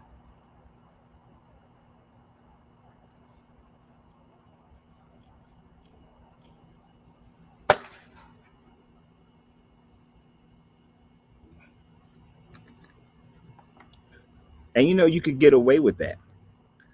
Um, let's say the Emerald Tablets is valid. According to the Emerald Tablets, at the sinking of Atlantis, Thoth flew over North Africa to the land of Kim, and the people there thought that he was a god. But he was a damn earthling, just in a Atlantean civilization that was very far advanced. And the same could have been the Lemurians were the ones who started the Indus religion. And the people of Mu could have started the South Pacific and all the Pacifics and the Western Americans religion. And those people would have thought that they were gods. But I just need stories are good, but I need some proof. And even if I'm writing a story, think about how we write science fiction novels. We can create people coming from other planets just from our imagination.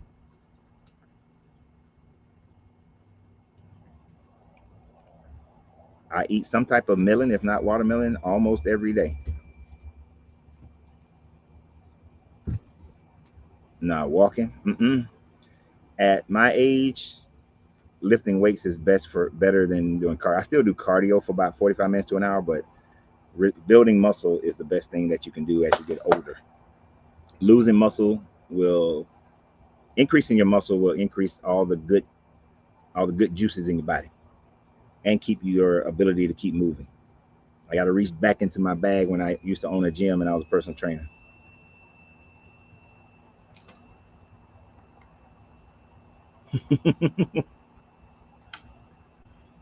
Why do most Christians don't? Why do not most Christians? Why do most Christians don't believe in a flat Earth when their God says it's flat?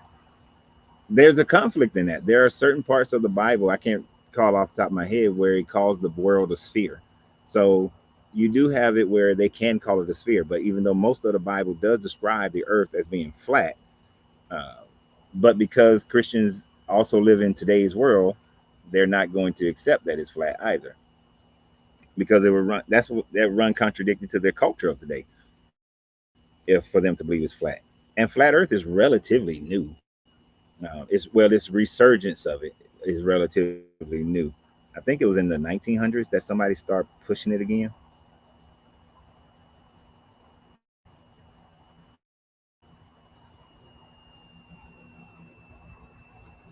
Oh, I dream every day, my guy. Every night I dream. Coach, have you ever had an OBE? What's an OBE? Jay?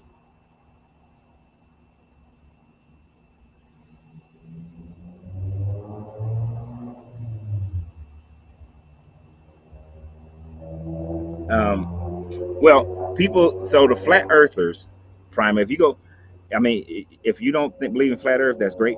But if you want to have some mind-numbing conversations, go to one of them flat Earth pages or groups, and the Christian ones in there will start talking about how, like in Job, where he says, "Where were you when I laid the foundations of the earth?"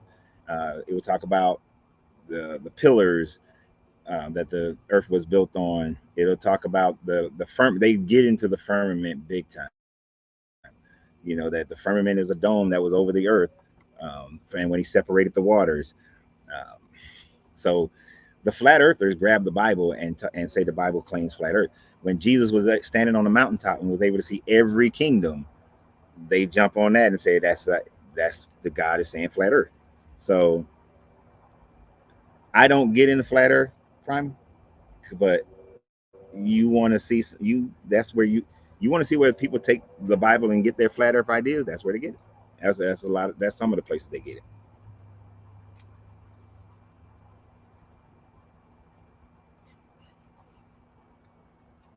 But I still don't know what an OBE is.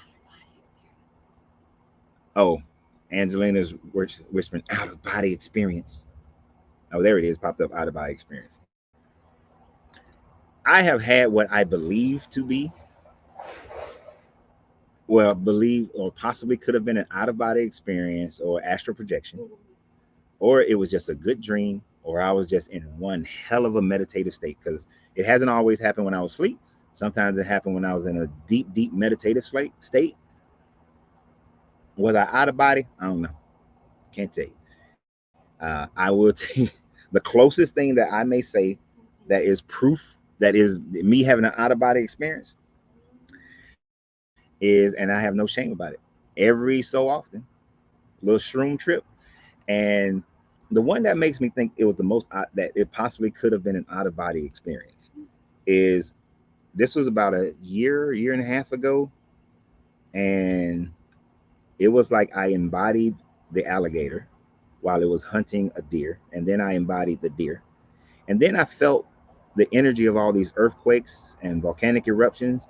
And the thing about it, could I verify the deer and the alligator and all these other animals? No. But I later, when the earthquakes and the volcanic eruptions that I saw and became a part of, when I went online that next day, and in thinking of the time frame of the trip, those places were identical and had to the earthquakes and volcanoes that erupted in those places, and they were visually identical. And I like looked at the map and looked at the pictures of those places. So um,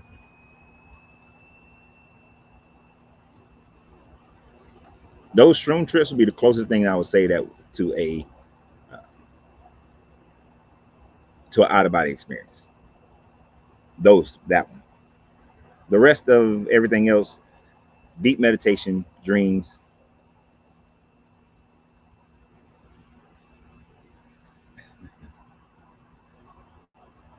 That was Jesus speaking to me.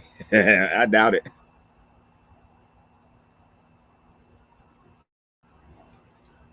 Alcohol would never work on me like that. I have a difficulty of getting drunk. It is I would have to damn the only time I've ever been drunk in my life. I then went to medical because I was feeling so sick, and they said I was almost alcohol poisoned. That's the only time I've ever been drunk. Any other time, I don't. I drink if I drink stuff, I don't get drunk.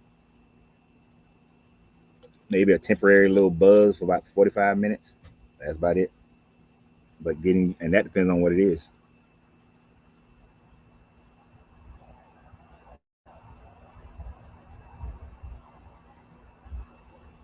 if if the earth was flat, Valerie, you crazy girl. If the earth was flat, cats would have pushed everyone and everything over the edge by now. They sure would, because I can't stand them little monsters. Now, I've had plenty of dreams that then come true. That's why I pay very close attention to my dreams. And one year I had a dream of my kids going to my family vacation, and then they got into this accident and all this sort of thing. And I told my family that my kids were not going. I wasn't going either, but I told my kids I wasn't going already. I told my kids weren't going. And because my family, even though they're Christian, they understand, they know I'm not. They've seen many of my dreams come true. When I told them that, they then start asking, was anybody else hurt? Because they was ready to cancel the whole family trip because of that dream. So I don't play with my dreams.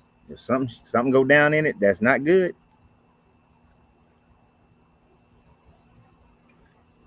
and I don't think I really would love. I would love some to do some deep research into dreams. I wish if I had the finances, I would, because too often my dreams happen. I have a dream about something. I used to have to write them down all the time, but now I can remember most of them. And too often those dreams come into fruition within a couple of years of the dream.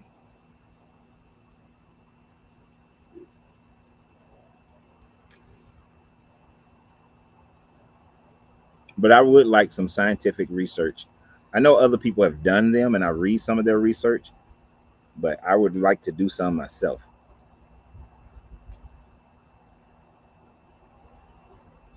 And most of my dreams I can control.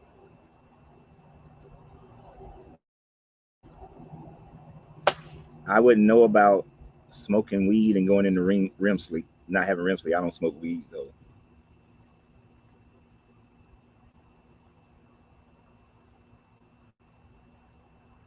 you're in a dream right now. We're in a simulation, man. It's a simulation.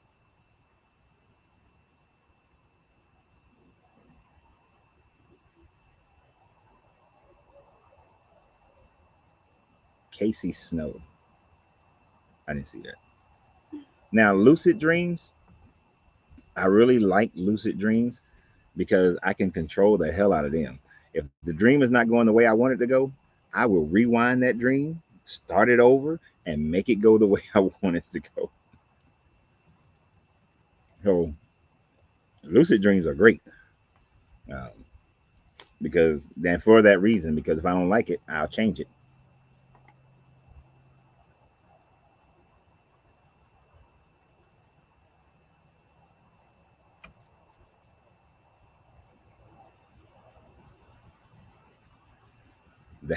So that's some good shrooms and alcohol. No, now I don't. We don't do that.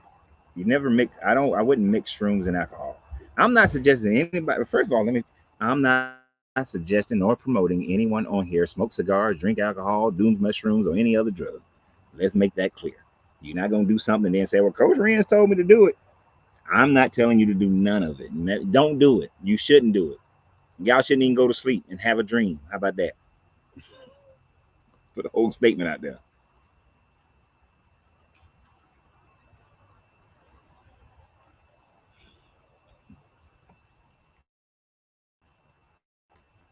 and said, "Now I know this is. I know you being funny. Don't talk in your sleep. Your wife might stab you. This is where you should have an incredibly transparent relationship so that you don't have to worry about what you say in your dreams. There ain't nothing that I could possibly say in a dream state that I have not said to Angelina. Because I don't believe in leaving room for bullshit like that. You know how people get drunk and they say some stuff or whatever, or they sleeping and they say no, don't leave no room for it. Be upfront and honest about every goddamn on thing, and you don't have to worry about saying anything.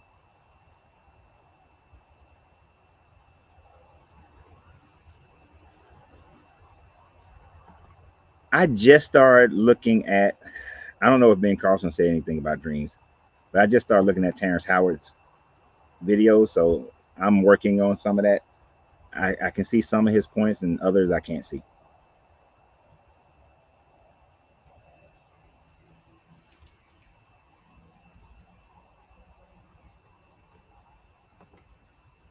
Do you like Blackbird cigars? I don't think I don't know that brand.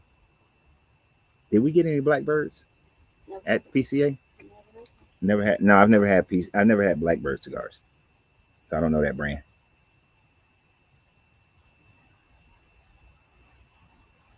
Ooh. I look for it. Before Angelina says something,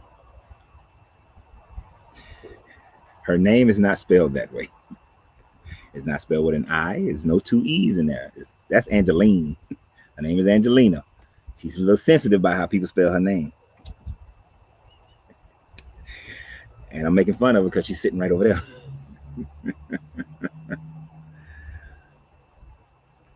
Grand Rising Oh, Russell, yeah. long time no see.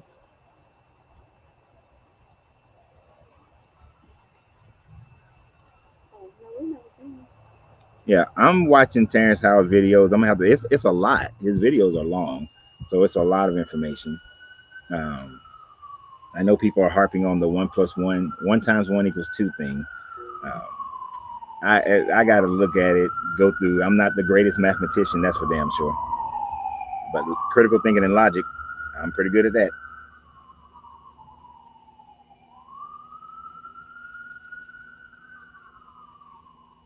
Right. I know Eric is responding to what I think John said, that if he was God, he would put everybody in a simulation and see what they would do.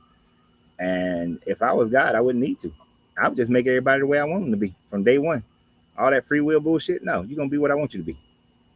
Why would I waste time trying to let you figure shit out? This is what I want you to be. You're gonna be it. Now be it.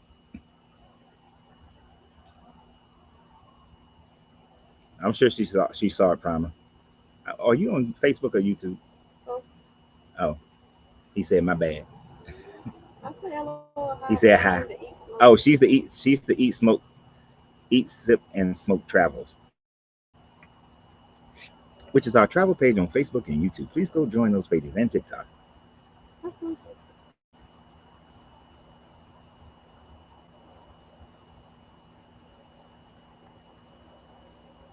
What do I think of? Make it come up. What do you think about the Lord's Supper? I think it is cannibalism. So the Lord's Supper is interesting because the Old Testament says that you shouldn't drink blood, especially not a human's blood, and or eat the flesh of another human.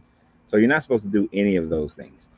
Yet, even if you took the Lord's Supper as a metaphor, it is a metaphor that should be like hell no. That Jesus should have been smart enough not to use that as a metaphor. The other things that he said about um, just as he is in God, and if you follow his teaching, you and he are one. He said him and God are one, and then he used the same verbiage to say that if him and the disciples were one as well. So I think those were metaphors, not him being literally saying that he is God, because he used the same speech when he's talking about the disciples. So anyway, he should have just stuck right there. The whole eating his body and drinking his blood thing is cannibalistic, and then the Catholics took that to mean, and Protestants would believe it. Well, Protestants were believing it for a while as well, as far as that it transfigures into your body once you eat it. It becomes blood. It becomes the body. That is outside of what the Old Testament God talks about, and I think is gross cannibalism, plain and simple. isn't that sacrament, not Last Supper. Yes, it's one of the sacraments. The Last Supper. Yeah, but it's I wouldn't say it's satanic though, because there is no such thing as Satan in the guise of a devil. Satan and the devil are not the same. But how we use the terminology satanic, then yes, I would agree on how the term is mostly agreed upon in its usage today.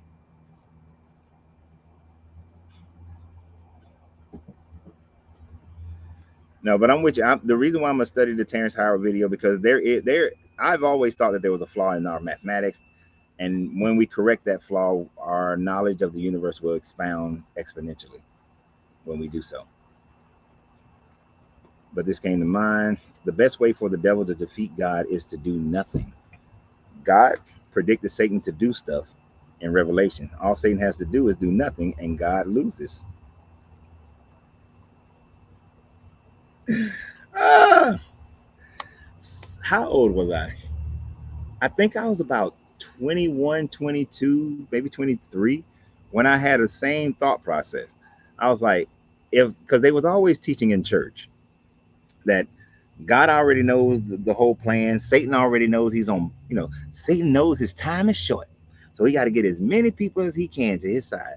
But according to it, they already know how many people are going to be to his side. And if Satan already knows how the story is going to end, then that means Satan is omnipresent as well, that he's omniscient, rather, that he's omniscient as well. So that will put Satan on the omniscient level, the same as God, if he already knows how everything is going to end. So why would somebody who already knows their demise go ahead and follow the exact same script? No, you do shit differently. As a matter of fact, you never allow for the battle of Armageddon to ever happen. If if some God being came down right now and said, "Look, Renz, uh, the day you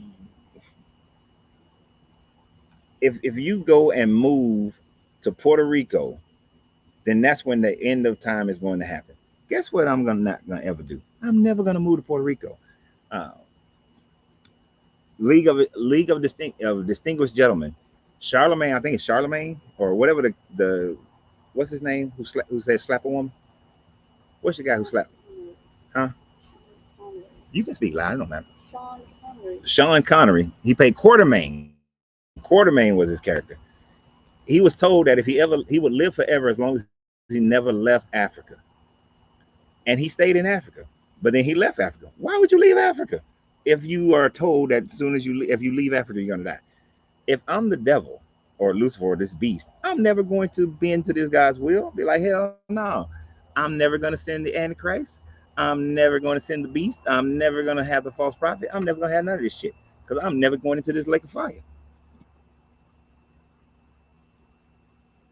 unless it's a made up being or this being is in league and say, like, this is our partnership.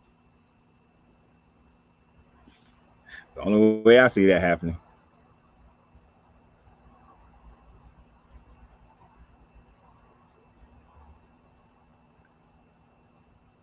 I don't want to talk about the Terrence Howard thing yet. I'm still deciphering it. So hold on. Oh, you're 22, Casey? Yeah, I was about your age when I thought about that.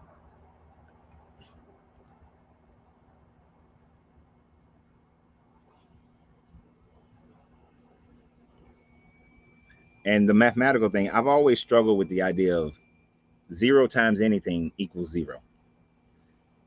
Because if I have 7 cigars and I multiply that by zero, how does the zero cancel out my 7 cigars? I still have 7 cigars. And if there is no such thing as nothingness, then how can they be a part of a product of nothingness when there is always something? So even when I was a kid and I answered the question the way the teachers told me to because you had to get an answer, but I used to ask teachers all the time, that makes no sense to me. If I have one thing, like you did, 1 times 0 is error. If I have one thing, how can the one go away if I multiply it by zero? Because I'm multiplying it by absolutely nothing, unless we're multiplying. A black hole is the only thing that nullifies anything, but it doesn't even truly nullify it. It just makes it part of its heavy gravity mass in the center. So the matter is still there. So it's not gone. So that never made sense to me. You know, right? Zero doesn't exist. And many cultures throughout history, their numbering system never had a zero until later on. I forgot who brought zero into the picture. I don't know if it was most likely it was either the Greeks, Egyptians, Greeks, or Romans in our known history, because some other culture could have as well. But in our known history, it was those who came up. One of those more than likely came up with the zero. So since those were some of the heavily mathematical cultures that still existed. Now I don't know if I know what becomes the Chinese and the Japanese were very heavy mathematical, and the Aztecs and Mayans were very heavy with mathematics. So I don't know who came up with a freaking zero. If the Mayans had a zero, then the Western cultures would have still come up with a zero on their own because they were not connected. They were not communicating with each other. But zero makes no sense.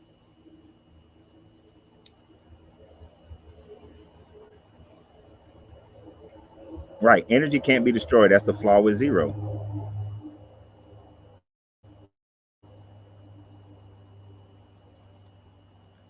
which is another reason to relate it to our subject matter. There has never been in the universe nothingness. So, on both sides of the coin, when people who believe in religion say God created out of nothingness because he's is God, it's like no, there can never be nothingness. So did God create out of itself? And if God created out of itself, then it cannot be God because everything that he created, because God can never be less than itself, would know that it is God. But then even when you look at things scientifically, there is no big bang that happened in a vacuum. There would be um, big bangs and somewhat of a big crunch, even though a heat death is most likely to have to destroy to end life in a universe or in a galaxy before it retracts back into a singularity. But yet we find other singularities that are happening inside and outside of our galaxy. So singularities seem to be a constant thing that is always going, coming, and going. But we would never know. Well, we may never know. Maybe one day we'll get fifth dimensionally or sixth dimensionally and figure some other shit out. But as far as our knowledge right now, we will never know what. There's no start of the universe. There's just the start of our known universe.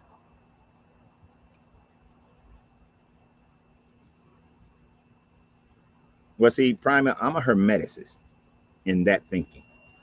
The all, what you would call God, has to and at all times be the fullness of itself.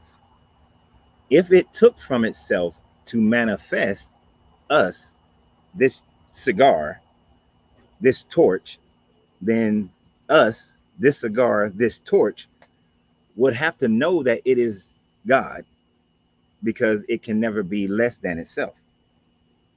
This is why in hermetics it is the thought that lends more to the simulation actually, that all that we see in existence is merely the thought of the all, that the all creates mentally, but it has no rationale, no reason for creating. It simply creates because it does, because anything that forces it to create would then be more powerful than itself. So therefore, we are the mental creation, somewhat in the idea of living in the simulation in the mind of the all. But of course, you can't prove that either. It's just the Hermetic theory because we create in the same way. You can create right now an entire universe in your mind, you know. So now, for the time that you create that universe in your mind, does billions of years go by for whatever beings that are created in your mind? So it's a lot. That's why I like the Hermetics, but it makes sense.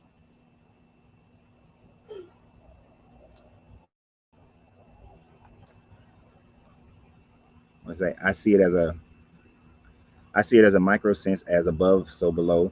The universe and the planets are to pregnant women with the fetus in cellular from as you, us in cellular form as us. Got you. I think okay, I got you.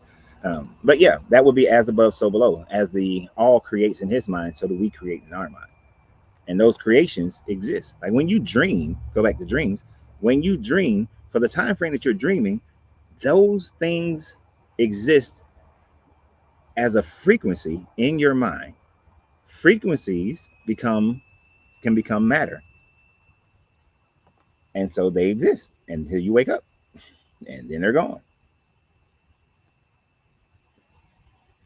Now, our minds would not be as powerful as the all to maintain the simulation in our mind because we wake up or we get distracted. But none of those things are provable, just like the God of the Bible is not provable. The God of the Quran, the Torah, the Vedics, the Upanishads, none of those guys can be proven, right? So, where you say I use subjective reasoning, I say you use blind faith because you cannot prove any of those deities. Because the moment a person says, "Oh, I can prove God," can you? Because you're, I hate when they say stupid shit like, "You're breathing, that's proof of God. You woke up this morning, that's proof of God." That could be proof of Buddha. I mean, not Buddha, Brahma. That could be proof of Brahma. That could be proof of Allah. That could be proof of Quetzalcoatl. That's a be proof of any deity that anybody has ever believed in, right? And see that even that statement, God proves Himself every day. You just choose to believe to to ignore it. So if I was if you were Muslim, then you would say that I'm just choosing to ignore Allah. If you was Aztec, then I am choosing to ignore Quetzalcoatl. If you were Ifa, you would say I'm choosing to ignore um, Odomare, right? I would be choosing to ignore whatever deity you have ascribed the authority of creation towards, which means nothing. It's your subjective belief.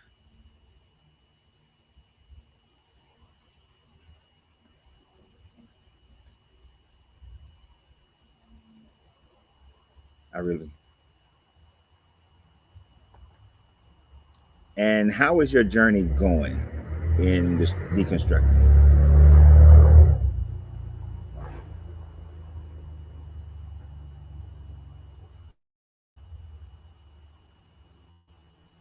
Right. And if you're breathing, that's just proof that you're living in right in this matter plane existence. That's all that is. It is not proof of any deity. I'm putting I gotta put this comment up here, even though I don't even know what she said because it's Angelina. Primordial black holes are said to have formed in the early universe. After the Big Bang, stellar black holes formed when the center of the very massive star collapsed upon itself. This collapse also causes supernovas and exploding stars that blast part of the stars into space and creates planets and all that shit. Somebody asked about black holes? Okay.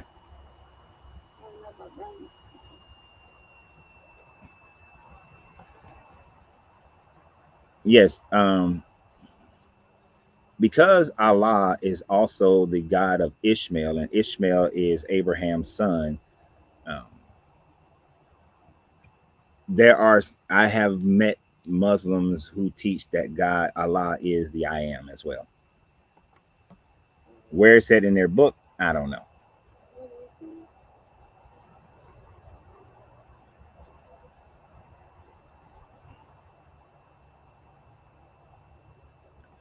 Okay, hold on, Eric. You're saying there's no such thing as black holes. Mathematically, it's not possible, but we observe what we call black holes. We observe places in space that are so dense in its matter and so great in its magnetism that not even light can escape it and it absorbs light. That's observational.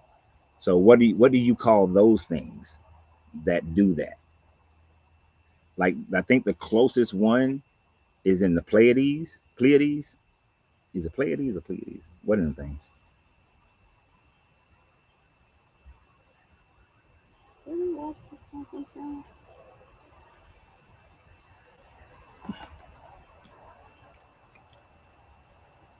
You know, one of the misconceptions that people have, and I'm not horribly big on evolution. I do agree with adaptation, but the fact that they like to use, oh, if you throw a whole bunch of parts in a whirlwind, an airplane's not going to come out of it, or a tractor's not going to come out of it, that is overly simplifying the process of what they describe as evolution. There's a hell of a lot more that goes into it. And when you look at the amount of planetary bodies that we know of, and the fact that the overwhelming majority does not have what we would call sustainable life, demonstrates that it takes an incredible amount of circumstances to create what we call life on any given planet. Now, because of the enormity of the observable universe, man, I swallowed wrong. Because of the enormity of the observable universe, y'all see all that smoke and ash? That's why I cough too. Then the number of habitable planets in what we would call life would be literally hundreds of thousands of localities. But I think it's asinine to think that it's impossibility for life to adapt to an environment over time, because we can see that on this planet of adaptation. Hey, Hmm. it's cool to get you. Anyway, It's a what? go on my shit. It's a bug on your chair. Your chair over here. Yeah, move the thing. Okay, I don't care. It's over there. Yeah, can you go from I got bugs flying all Anyway, over. Everyday King said, "What are some ways to heal from things when you stop believing in God?" Who did? On YouTube, Everyday King Everyday King. might be something. I don't see that one. I gotta scroll up. You said Everyday King. Oh, my moderator told me I gotta go look at this one. What are some of the ways to heal from things when you have stopped believing in God? Really, it depends on what you're healing from. What are you trying to do? You know, she's crazy. I'm not crazy. I got this big bright ass light out in the darkness, so of course bugs are attracted. But what are some of the ways to heal from things you have stopped, things when you have stopped believing in God? So a lot of this is relative to what these things that you're healing from. Um, like, I need an example, because I mean there are meditations that you can do, but it really is all mental work and emotional work that you would need to do in order to heal from anything after you stop believing in God. If you're talking about, for instance, you used to believe in hell, heaven and hell. Now you don't believe in this God anymore. So, uh, but you still have the trauma of the heaven and hell thought process and the fear of hell. So, how do you heal from that fear of hell? Well, one, there's intellectual studies that you would need to do to understand where the idea of hell came from and how it grew over the centuries to become the version of hell that have been taught to you, and to realize that these people were just making shit up and creating things to control. So, Trauma, got your hand up. What, you want to come on and explain it, Trauma?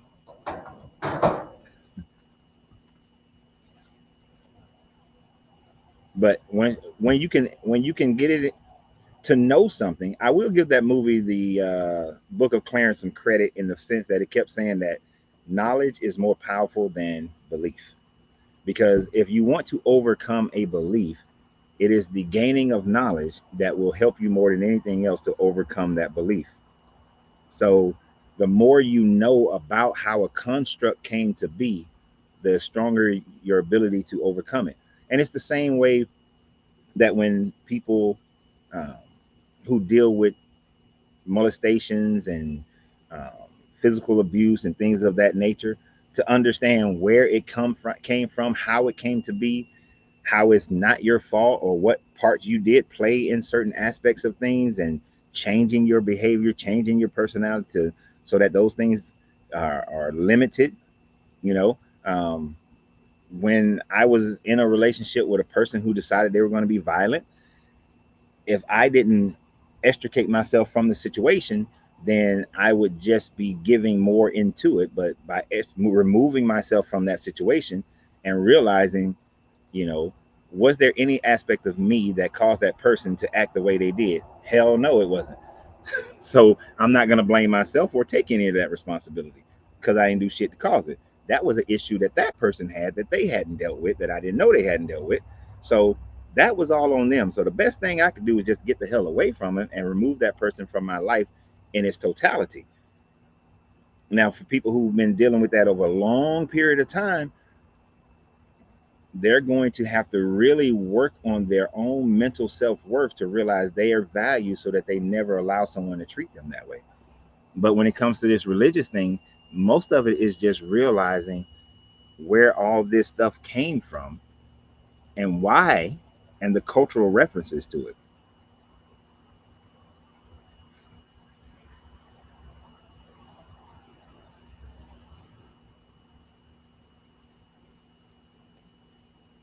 Eric, I see I stand alone in this, and nope, don't know what you're talking about.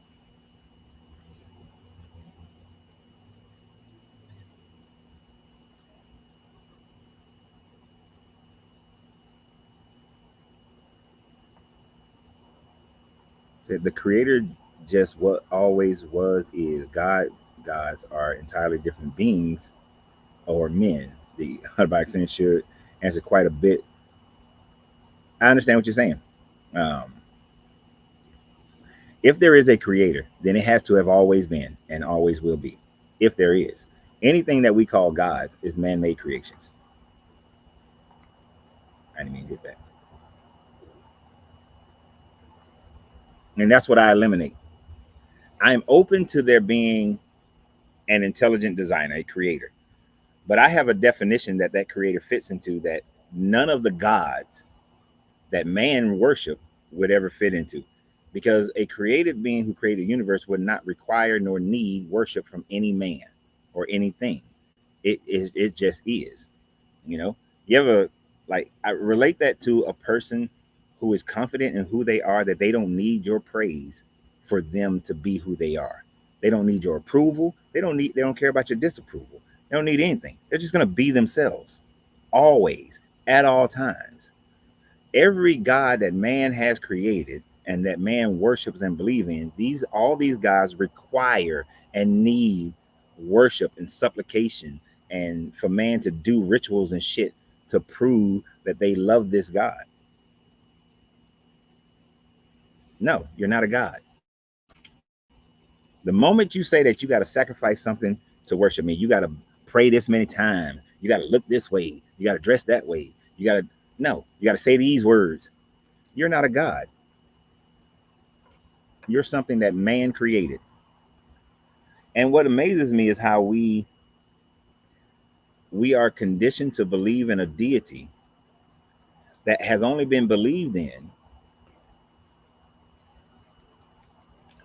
for about the last 35, 45, no, about 45,000 years. 45, no, 4,500 years. But the last 4,500 years. Because civilizations that existed in the Levant prior to Canaanites, there was no Yahweh. There was no God named Yahweh. You don't first hear of any inscriptions about a Yahweh until you start getting into the Tel Dan stele, and so there's no Yahweh. You have the other one. You have a couple of the steles that are around that 1800 BCE time frame. There is no mentioning of any deity named Yahweh, no inscriptions, nothing. So I'm gonna give about 35 to. I'm gonna give you extra time of 4,500 years ago that Yahweh came to be. But prior to that, you had different deities that other people believe. Now, understand, people believed in Baal for like 3,000 years. People believed in Inanna and Ishtar and Enlil and Enki and all of them 3,000 years. Ra, 4,000 years. You know, people believed in these deities for thousands and thousands and thousands of years. So believing in Yahweh or believing in Jesus is really young religion. These are young gods. These are new gods, right? So it doesn't surprise me. It doesn't surprise me that people believe in them.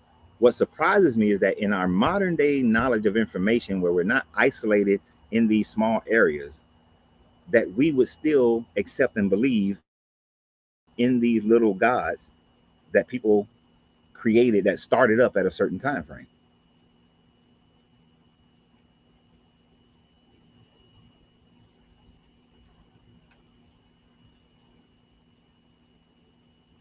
Doesn't make sense to me. You know that bug and try to smoke my cigar. No, it doesn't matter. It sounds like a Taoist.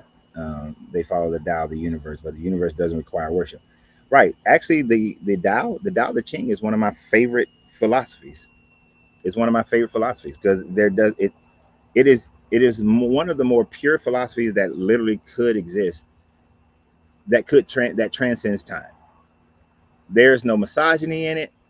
There's no slavery in it. There's simply getting into the flow of the universe, being the best human being to the human society as you possibly can be. And actually, it is said that once you understand the Tao, you no longer need Buddhism because Taoism came out of Buddhism. So yeah, I like the Tao more than definitely more than most of these religions, but it's not a religion; it's more of a philosophy.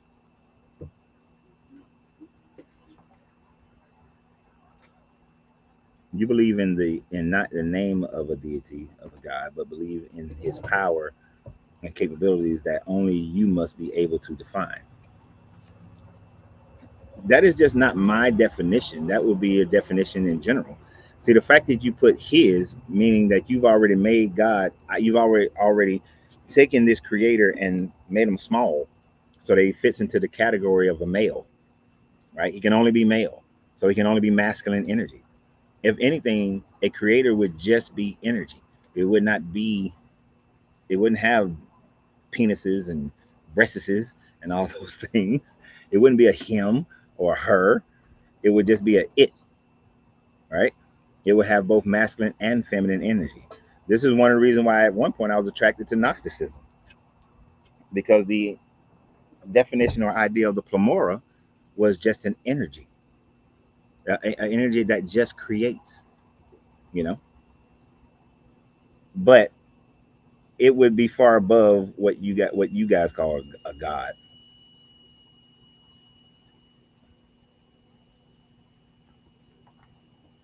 Say God was extra intelligent life form from other planets, the real creators beyond anyone understanding.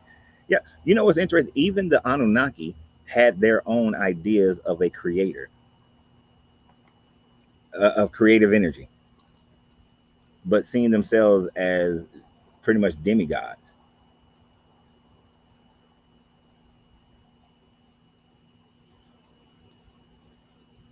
Right. The Yahweh, which was mentioned as far as one stele down in like the, I forgot where that stele was found, and the name of that might have been the Tel Dan stele, where he was the roaming nomadic people who worship Yahweh were the Midianite people, and he was a storm deity. With the Canaanites, he was a storm deity. So you had a lot of Yahweh originally started as a storm deity.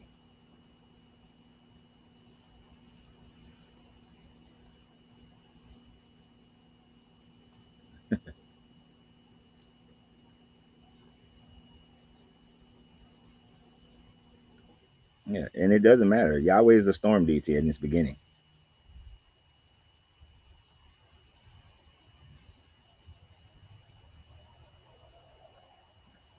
So the devil must be a black hole. If we turn it after you die, you turn to a light. I'm guessing you're responding to John. And he said, then the devil must be a black hole. It would be the opposite spectrum of a star. It would be a black hole. One gives light, the other one absorbs light. It would be the duality. Don't they say we're all stardust anyway?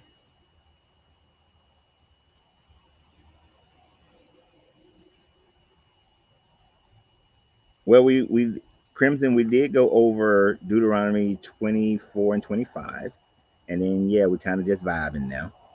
Um, Although this vibing is gonna end in a few minutes because these bugs are getting on my damn nerves. I'm gonna tell you, be honest, and my cigar's about out, but I might go upstairs and get another one. But I love the vibing part. I love the teaching part, but then I love the vibing part because it gives my mind a chance to like expand. We talked about a little bit about the Terrence Howard thing, but I need to listen to all the interviews first, and then I need to listen to some. I like to, even though it's just an interview, and even though it's just on social media, and it's not true research in the sense of listening to other social media, I will go and do the best amount of peer review I possibly can for and against what he's saying. I have always had that problem with some of his math, but some of that math only works in certain things. Like his math and don't math when it comes to money. When he used the example of money, I was like, that math don't math. You know, it doesn't work with money. So like all science, all mathematics don't work with everything. But we're not getting back into Terrence Howard. I need more information on that one because I can't speak as confidently about what he was talking about yet because I got to study it.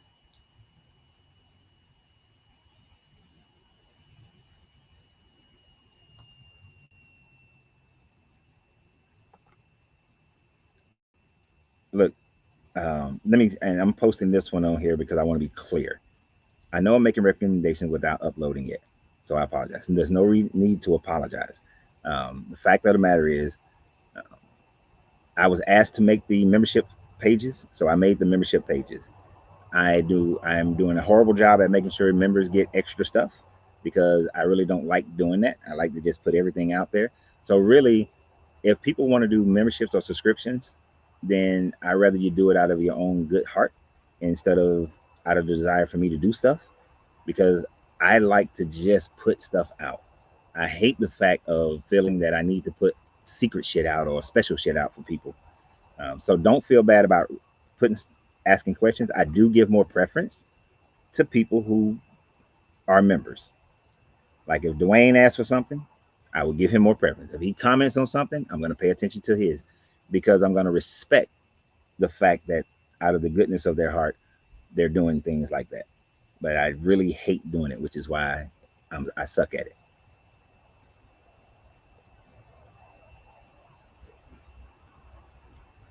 So what do you mean? Wouldn't that make math mean that math isn't universal? No, math is universal. It's just math. Certain mathematics cannot be universally used, right? So like when he said when it came to money, one times one equals two. One times one don't equal two when it comes to money, because if I have a dollar and I give you a dollar times one time, you only have that $1. But if I give you a dollar two times, now you have $2. So one times one doesn't equal two when it comes to money in the instance of the one times one. But in the one times two, it does because if I give you the $1 two times or three times or four times, then it makes sense. But the one times one equaling two in money, that doesn't math. That doesn't work.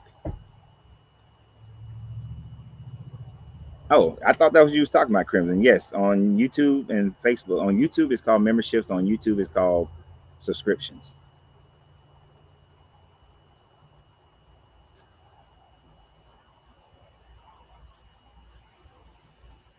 Now, some of the things that the most interesting thing that I am interested in as far as the Terrence Howard video actually is the conversation about using frequency and harmony in order to heal diseases, to cure diseases, not heal, but cure diseases.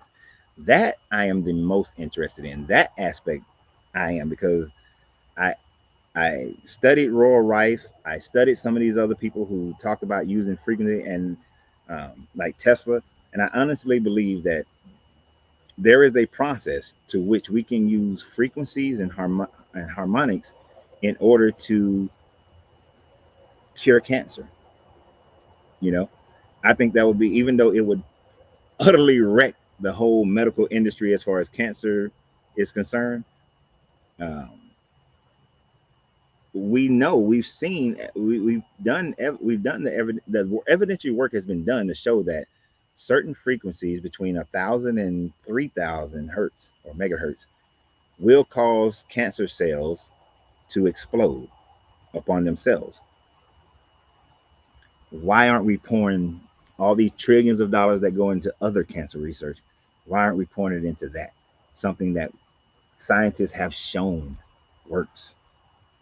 But if you did, the pharmaceutical companies, the companies that make the what's the stuff, the radiation stuff, you're gonna mess up their industry. They're gonna lose a ton of money, you know.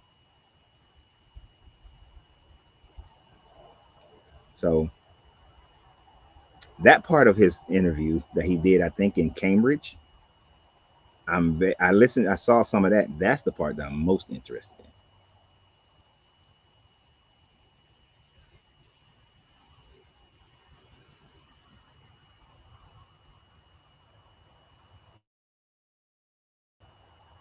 Weird. How are you gonna say that's necromancy or charlatan in the New Age? It's not necromancy. You're not bringing anything back to life.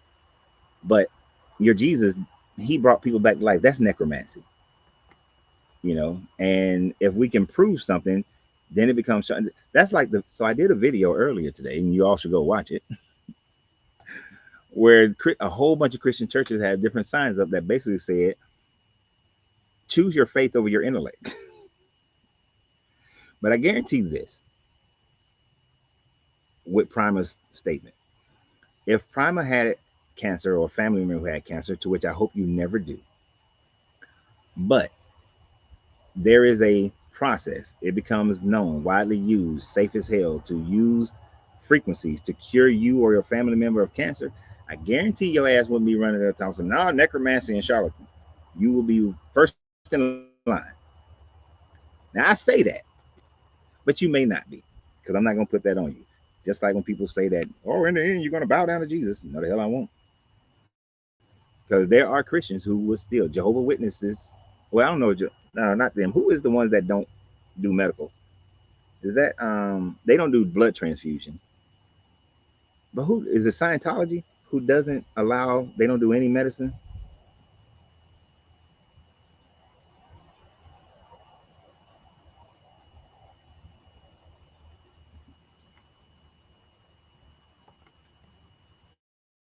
What'd you say? Cambridge was the flower of life. Yes, I did, and I did like the flower of life. That pattern shows up in the universe too much. So I'm interested in the flower of life. Coach, would you go to a quantum hypnosis healing technique? I have to study it and see what the hell that is. I understand the words that you just used, but I would have to like really get into it. I don't do anything without, like, even that colonoscopy that I had today. I researched, Angie researched the hell out of it, and I researched the hell out of it. And even though I know it's a known procedure and people do it all the time, I was checking the hell out of it. I was checking that thing out left and right before I had that colonoscopy, because I want to know everything they doing, why they doing it, what they looking for, how it happens, what's the process, everything before I did it. And I meditated like a champ 2 weeks prior, the 2 weeks leading into it rather.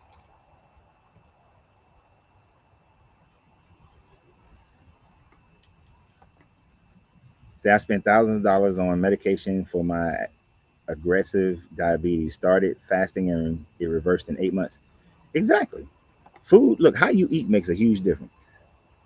I had got up to like 275, 277 pounds last year, and then my damn doctor gonna try to tell me you pre diabetic. I was like, ain't no such thing as pre diabetic. You making shit up, right?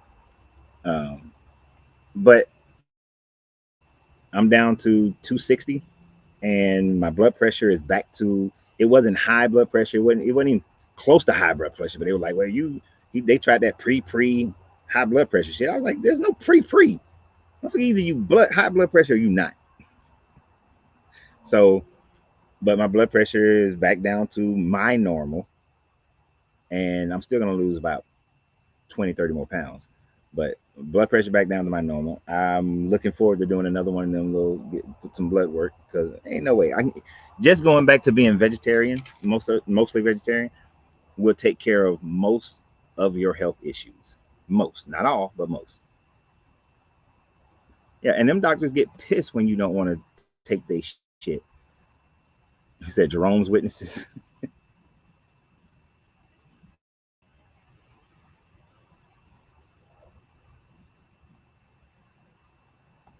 Why not use a colonoscope when there are issues?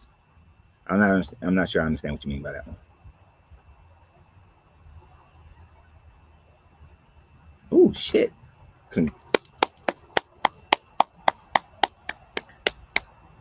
a man say he. I'm guessing you're a guy.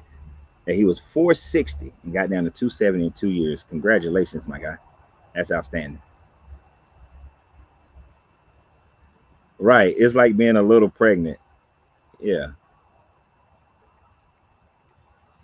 Oh, wait. Somebody said what a colonoscope was, I think. Where was it? Or is that what that was? I worked on a medical device to generate 2.7.1 megahertz pulse to help cells generate nitric oxide and promote healing. Oh, that'd be cool. See, that's what I'm talking about. We need shit like that.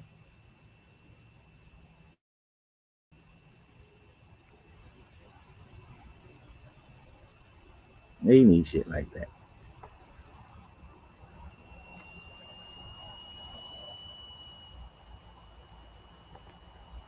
With all due respect, sir, I grew up in the church. Now I will never go against what you believe, and I am not sure what you mean in terms of the word of God or its relation to you.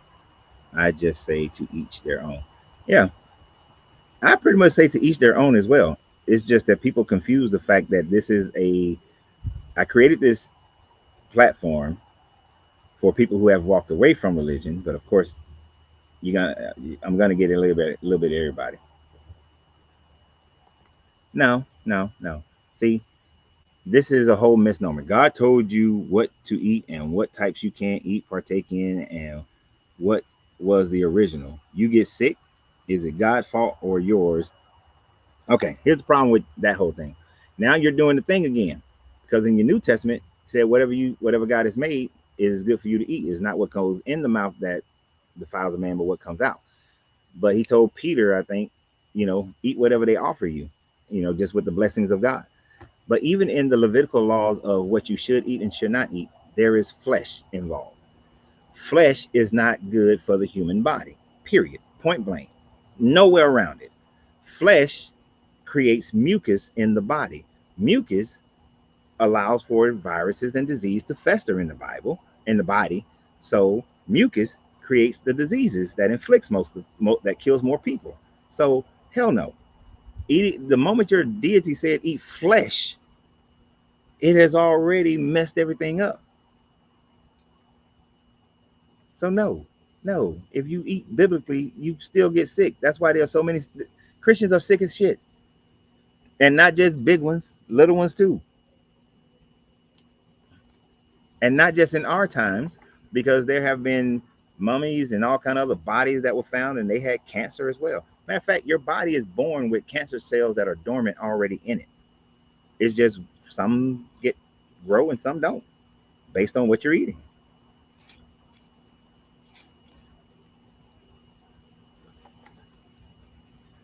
If there's a God and you met him, well, I don't think it'll be a him. First of all, I think it'll be a it. Um, what would you ask it? Why didn't you make everything plain and simple? Why did things have to be progressive? Well, first I was no, no. Which God are you? Are you the God of the Bible, the Quran, the Torah, the Vedics, the Upanishads, the Aztecs, the Mayans, the Aboriginals? Which God are you? That's my first question. First question. Which God are you? Who are you the God of? And then I'm going to ask him, why didn't you clarify that for the whole world? Why didn't you just clarify it for the whole world? Why all the bullshit? Why we have to go through the bullshit?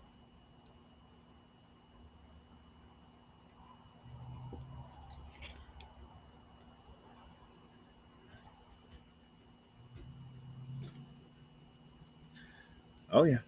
I don't. I like had a good vegan burger today. Angelina make a great vegan burger.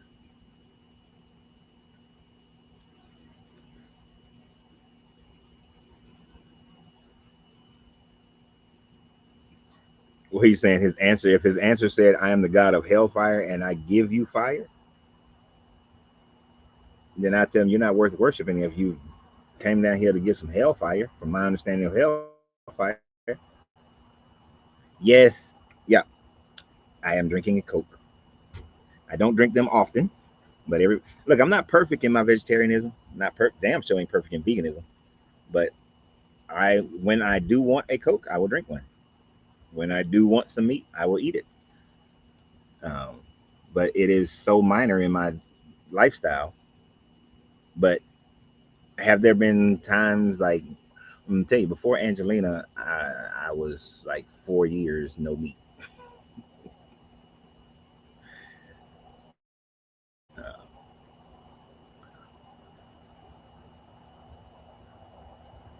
Don't you remember that song? I am God. I'm the God of Hellfire. I'm the. I don't know that song.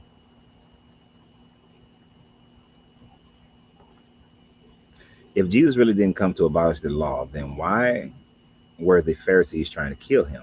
And why was Jesus breaking so many of the laws of Moses, such as breaking the Sabbath? Well, that is only if you believe in the biblical version of Jesus. Now, if you research Josephus ben Matthias, um, then Josephus wrote about four different Yahshu's who came claiming to be a Messiah during that first century time frame. And each one of those were vetted by the Pharisees and told and kind of cast out by the Pharisees because those Pharisees wanted to maintain their position of power within the Roman government. So until somebody literally came in with the people and had an army and took over from the Romans, the Pharisees were always going to side with whoever had power. The only reason they sided with the Maccabees because the Maccabees were able to defeat the Greeks and create an independent nation within the Greek Empire. And so during that time, of course, they was like, "Yay, Maccabees!" But then once the Romans came and kicked their asses, they was like, "Yay, Romans!" So the Pharisees really are like pastors today who side with who have their political sides. They're gonna do and say whatever the politics of that side that they're believing in, that they're gaining, that they're getting their power from, they're getting their benefits from. So the Pharisees was just like any other person who is in a place of power. They're doing whatever they can to keep that power. But the biblical Jesus narrative is not something that is something that's a combination.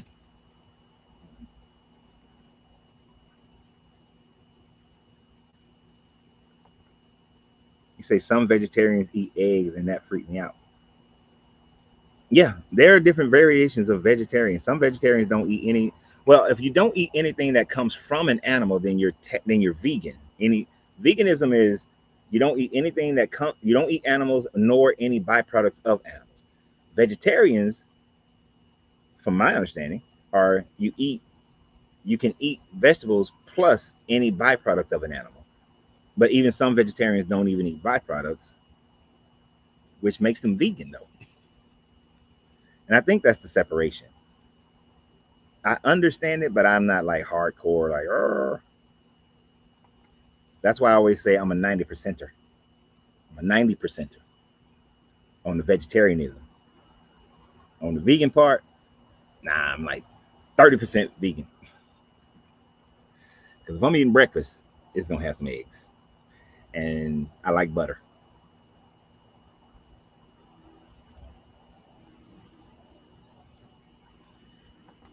And I will, eating meat, drinking Coca Cola, you know, I'm trying to be funny with my Coca Cola, done in moderation isn't all that bad. It's when it's done in excess that can make it a problem. And that is the biggest thing. I don't care what you do, but when you do anything in excess, it's going to be a problem.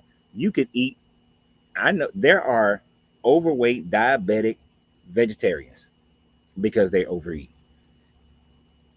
even in vegetarianism, even in veganism. And some of the vegan foods that you eat, if you're eating soy based products, you're actually doing harm to your body because especially if you're a man. If you're a man, do not eat soy-based products. It creates too much estrogen in your system, and your boy is going to be like this. So you better, and especially as you get older, you need to keep all the testosterone you can. So yeah, that's why you need to lift weights because it helps keep your testosterone levels up. But if you're eating that soy stuff, you're gonna be a 50%er. So you better lift weights, lift them weights, keep them testosterone up, and stay away from that soy. Otherwise, you're gonna be like, not tonight, baby. Just ain't tonight ain't my night.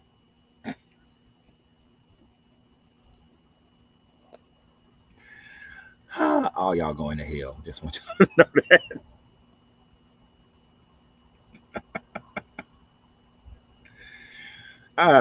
I know it was a jab at me drinking that old man Coca-Cola. I know, but at least it's the small bottle, right?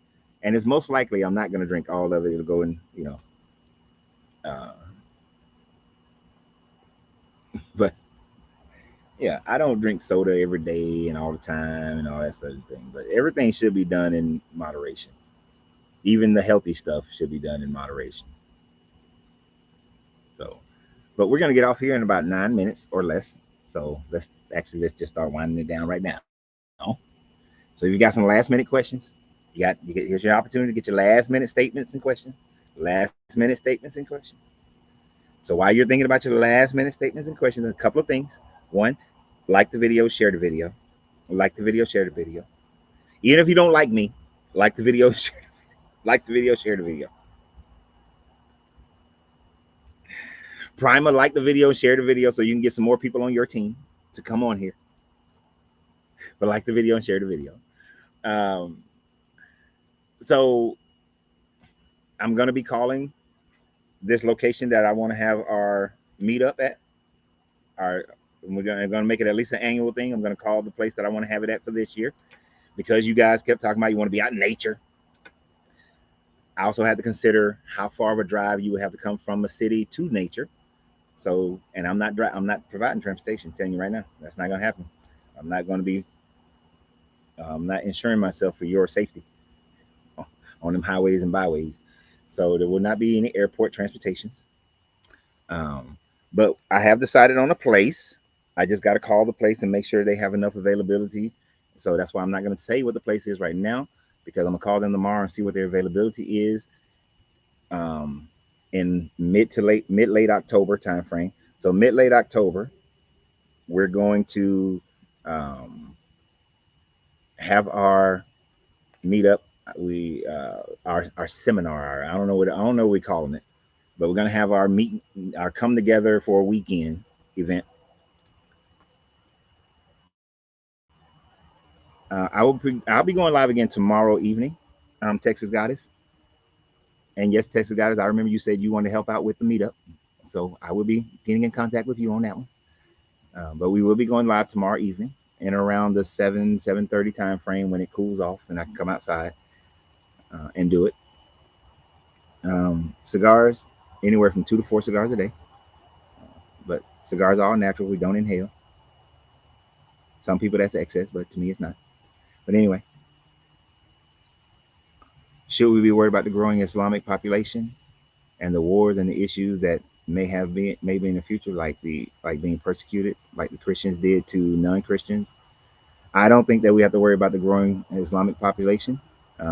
Islam is having Although Islam is growing because of births, Islam is having its detractors as well.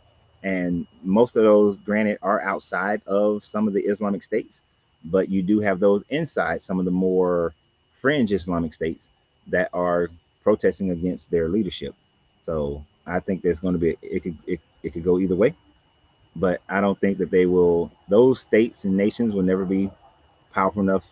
Well, I ain't gonna say never, but in our lifetime, it's unlikely they'll become powerful enough to be able to take over the Western world. Just militarily, they just don't have it right now, and I don't see them having it for the next, definitely probably not the next 100 years. Um, they would have to have huge military advancements and move deep into their and really spend on the military. And most of them are spending their money in different ways.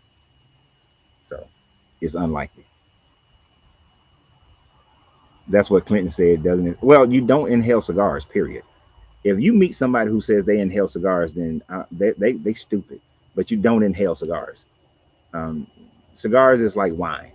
You know how wine is there's an well, so you got the people who actually drink wines and understand how to appreciate wine and that sort of thing. Cigars are similar to that, and actually cigars create more carotene in your system, which is actually good for you. I'm not saying that cigars are good for you in that sense. I'm not saying that at all. But you don't inhale cigar, which is why less than not even a percent of cigar smokers ever get cancer, any type of cancer. Uh, but anyway,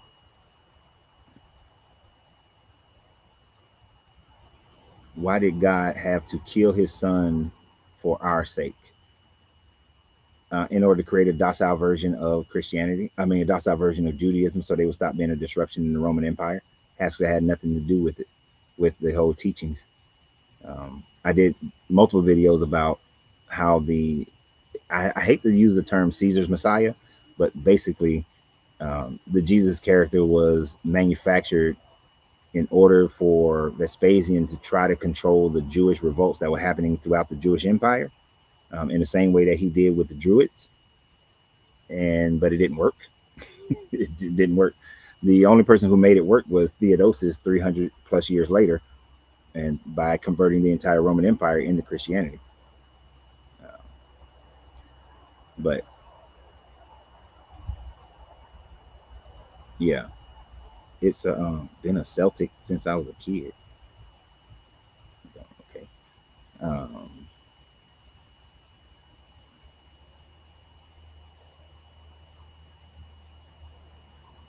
yeah, I quoted that one about it saying that not what goes in the mouth, but what comes out the mouth.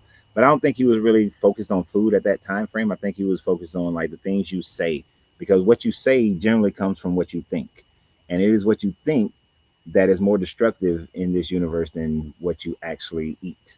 Like what how people think destroys families and civilizations more than anything else. You know, when we think in terms of racism, we destroy more civilizations and peoples and families. When we think in terms of gender bias, we destroy more civilizations and family. When we think in terms of nationality, we destroy more families and societies and civilizations. How we think is the most destructive thing on this planet more than anything else. It is how we think. So, um, yeah, we need to. So, in that instance, I've always taken, well, not always, because when I was younger, I did take it literally to mean what many people still think it means. But as I got older, I came to realize no, how we think is the most destructive thing, because the words that come out are based on how we think. Yeah. But anyway, about to get off here. About to get off here. Stop asking questions. Stop asking questions. Stop making statements. How is Jesus facing capital punishment alongside other criminals a sacrifice? It isn't like God or people lit Jesus on fire. Yeah. And it's not even a sacrifice to me if you know you're going to get up in 3 days. Like,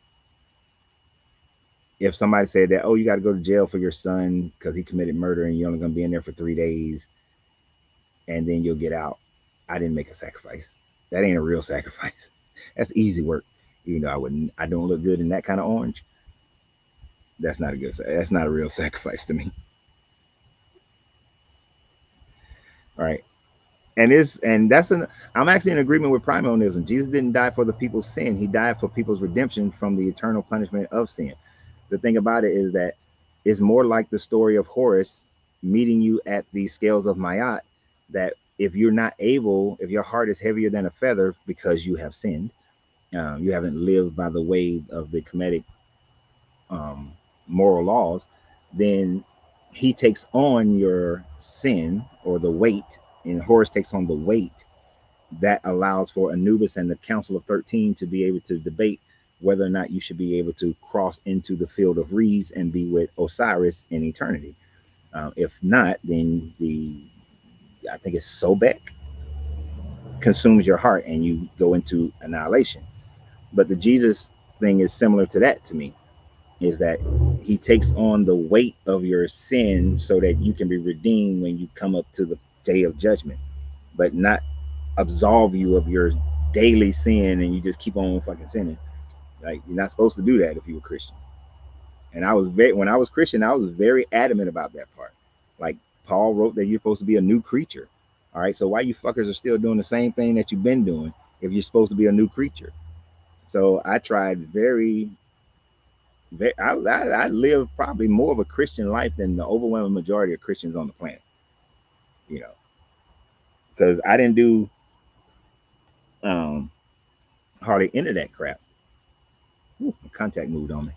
I didn't do, like, there was no Christmas and all these holidays. And I didn't do those. I did the high holy days. I did the Old Testament holidays. Um, I live by that Old Testament and the New Testament.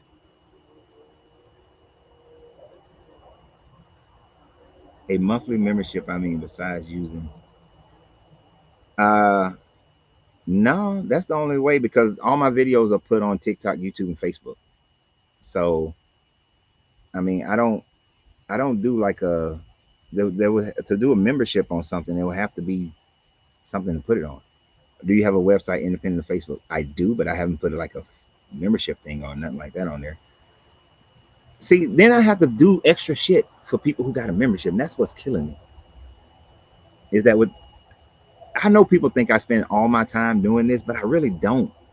I don't want to spend all my time doing social media. I spend like this much of my time doing social media, this much of my time studying, and this much of my time enjoying life.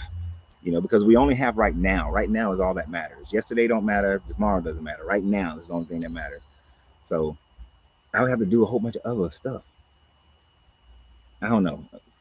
I don't want to do extra stuff because then I feel like I'm taken away from other people and their opportunity.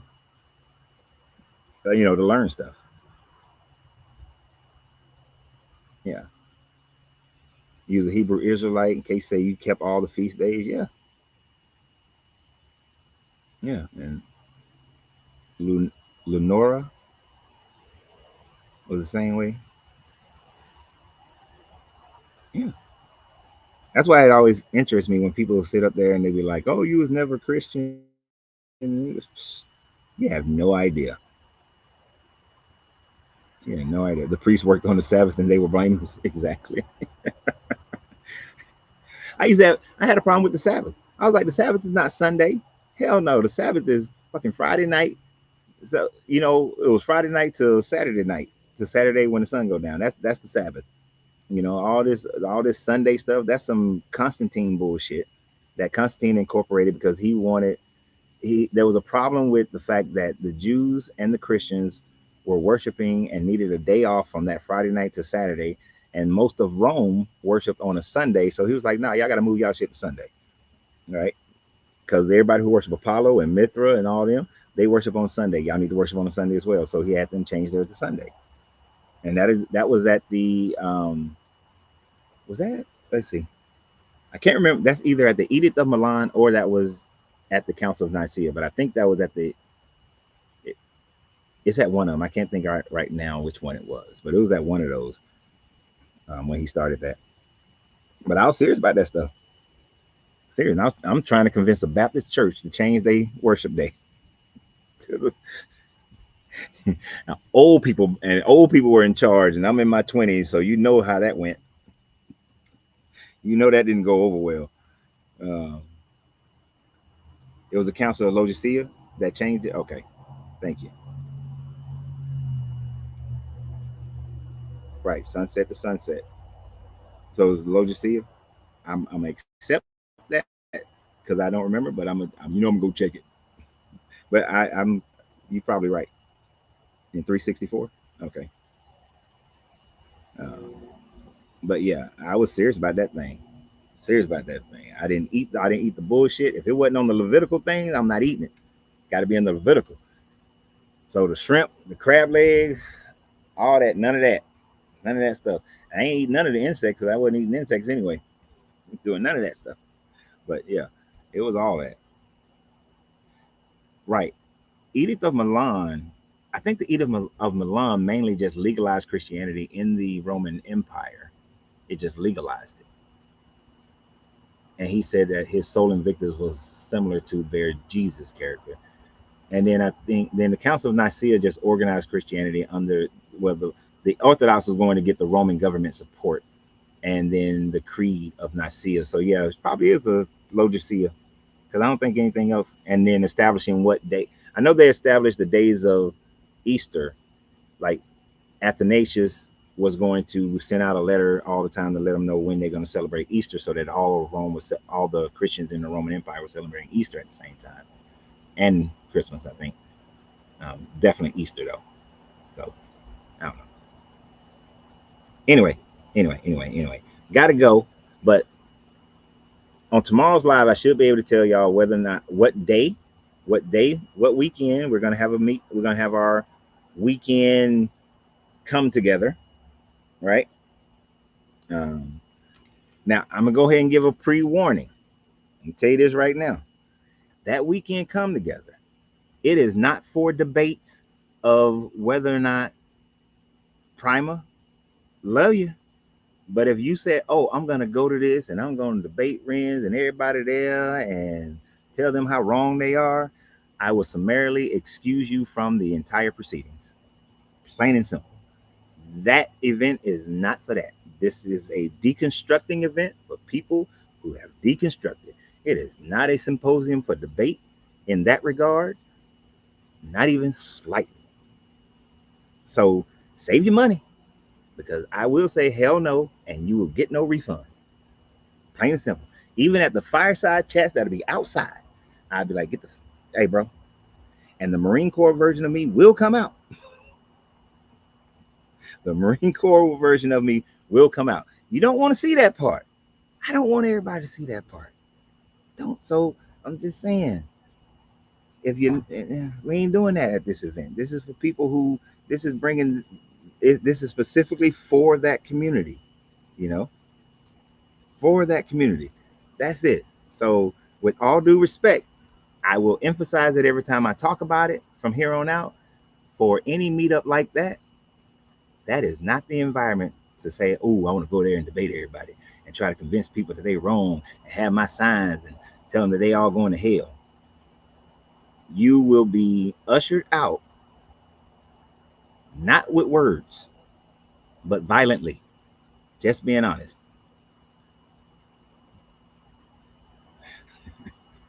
I know you. I know you just talking trash and being funny on Primer, so I'm gonna take it that way. Hey, I figured you were laughing. Yeah, but but for that, yeah, because yeah, that's what that's going to be for. And I want people, the people in that group, I want them to feel safe about coming to an event like that and not having to deal with that sort of thing. Like like I said, I create this page not for debate, but it's fun. Don't get me wrong; it adds flavor to it. But in those kinds of environment, that flavor is not needed. We got all the season. We got all the season. We don't need no more season. We got all the season. I'm black. We got all the season. Angelina bringing all the season. Anyway, I'll give you more information on that tomorrow.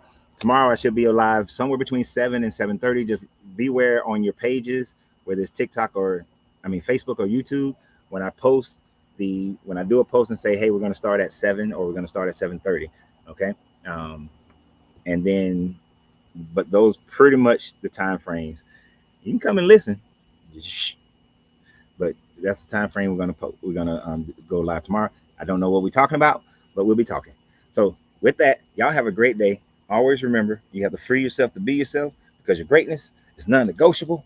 Good journey, good vibrations, and basic love to all y'all. And I'm out.